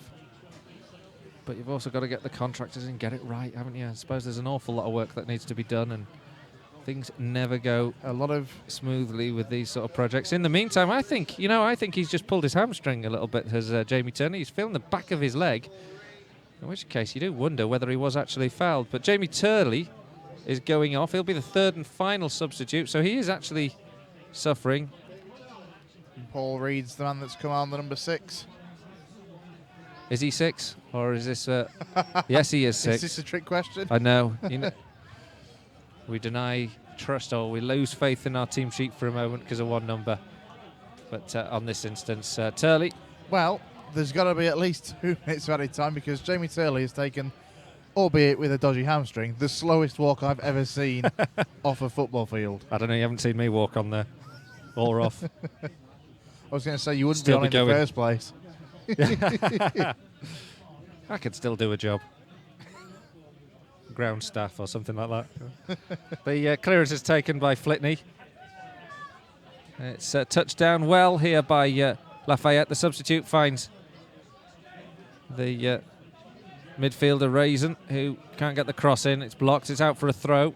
Guys, you have to defend another attack from Eastleigh, who show a lack of pace and lack of intensity in taking this one. Green takes the throw eventually, gets it back here from Drury, the man who scored 2 goals. Green now, who made one of those goals, the first one, takes the ball to the corner flag, and it's clearly just using the clock up as he tries to just hold the ball there. Somebody kick him. You can't say that. I find this so frustrating. It's one of those things, when it's your side that's doing it, it's perfectly acceptable. Yeah. But when you're on the other side of it. Well, they've managed to work it out anyway, of Eastleigh. Guys, he won the ball out of there, but they couldn't keep the ball ticking over, and in the end, Eastleigh win it back again. Midson now takes the ball past Danny Lowe very well, plays the ball infield. There's a chance here for a shot to get away, but as Josh Payne was lining up to shoot, he slips, and the ball rolls back to Stephen Drench, who immediately goes long, aiming for Dickinson.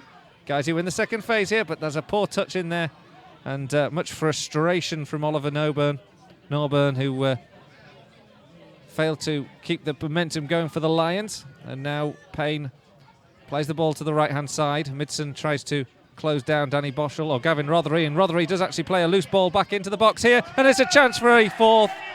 And it's Jay Reason who wraps things up for the visitors now.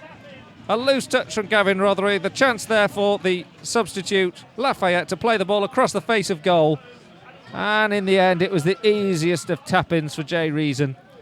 And it's Guiseley 1, Eastleigh 4. How many times do we have to learn a poor touch in an area like that is just asking for trouble, because at this level you will be punished, and that's the case there. Simple ball across from Lafayette, and there was Jay Reason to put it beyond just Steve Drench, which well and truly wraps the game up for Eastleigh 4-1. Well, that's not what we wanted, was it? 4 more minutes of added time now, but I think it's all pretty much irrespective of anything that's happening on the field. I think it's all pretty much irrelevant now. Last 4 minutes though for Guiseley. Perhaps they can get a second, which will be a consolation. But the clearance is away, and it's picked up here by Danny Lowe. Back here to Hall. Hall into Brooksby. Back to Jake Lawler. Lawler sends one over the top. Up towards Dickinson. Headed back by Pilkington, he's not even playing. Partington back to the goalkeeper, Flitney. Oh, can we pack up and go home now? Who wants to play these 3 minutes? It's wet, it's horrible. 4-1 down. Dave fell off his chair earlier. That was funny. That's the highlight of the day. That's another highlight, ball over the top, and Tulson has to play the ball back to Drench in the goal, but he's closed down by Constable. Drench does enough to clear. It finds Lowe. Lowe up to the halfway line. Brooksby cuts in field over the halfway line, chips it forward. Nobody there to anticipate the run down that left-hand side because Liam Dickinson had come short for it. Cleared by the goalkeeper beyond Lowe, and Hall will send this back to Drench once again. 4-1. If you're just tuning in for the final few moments here, the Lions well and truly beaten the second half. A spirited first half performance, and in fact, if anything, I kind of felt like we were on top, despite being 2-1 down. Absolutely. I was going to say, when you look at the two halves, individually, first half, were we 2-1 down deservedly? Not a chance. We were the better side, but again, that situation of not taking your chances, or when a good cross comes along, it's just not dropping right. And then in the second half, have we been the better side? No, we haven't. Very easily have given us a good course in game management in this second half. They had a lead to hold on to. They've played well to build it up. Well, now Liam Dickinson is furious about something that's cut off the ball, off the flight of the ball there. It was played forward, and Liam Dickinson, I think, is making the suggestion there was an elbow. Of course, he got a real thump on the nose this week. Referee has spoken to Liam Dickinson. I think he's just going to try and calm things down in those last few moments. And referee calling over Liam Dickinson's going to speak to the yellow card for Guiseley man, and he's got a yellow card, perhaps for the reaction. He's furious as Liam Dickinson about that, but what else is happening to any other player? Nothing. It's a free kick to Eastleigh, and I couldn't honestly say the rights and wrongs of that because I just didn't see it. I just saw that it was happening off the ball, and Liam Dickinson has got a yellow card for his trouble and a free kick to Eastleigh. But he was absolutely furious, and as you say, he was signalling as if an elbow had been used, and for a man that's currently playing with a rather sore face. Broke his nose on Tuesday. Yeah. And you can really tell when you saw him arrive at the ground, he'd really been in the wars. Throw into Guiseley in left-back position.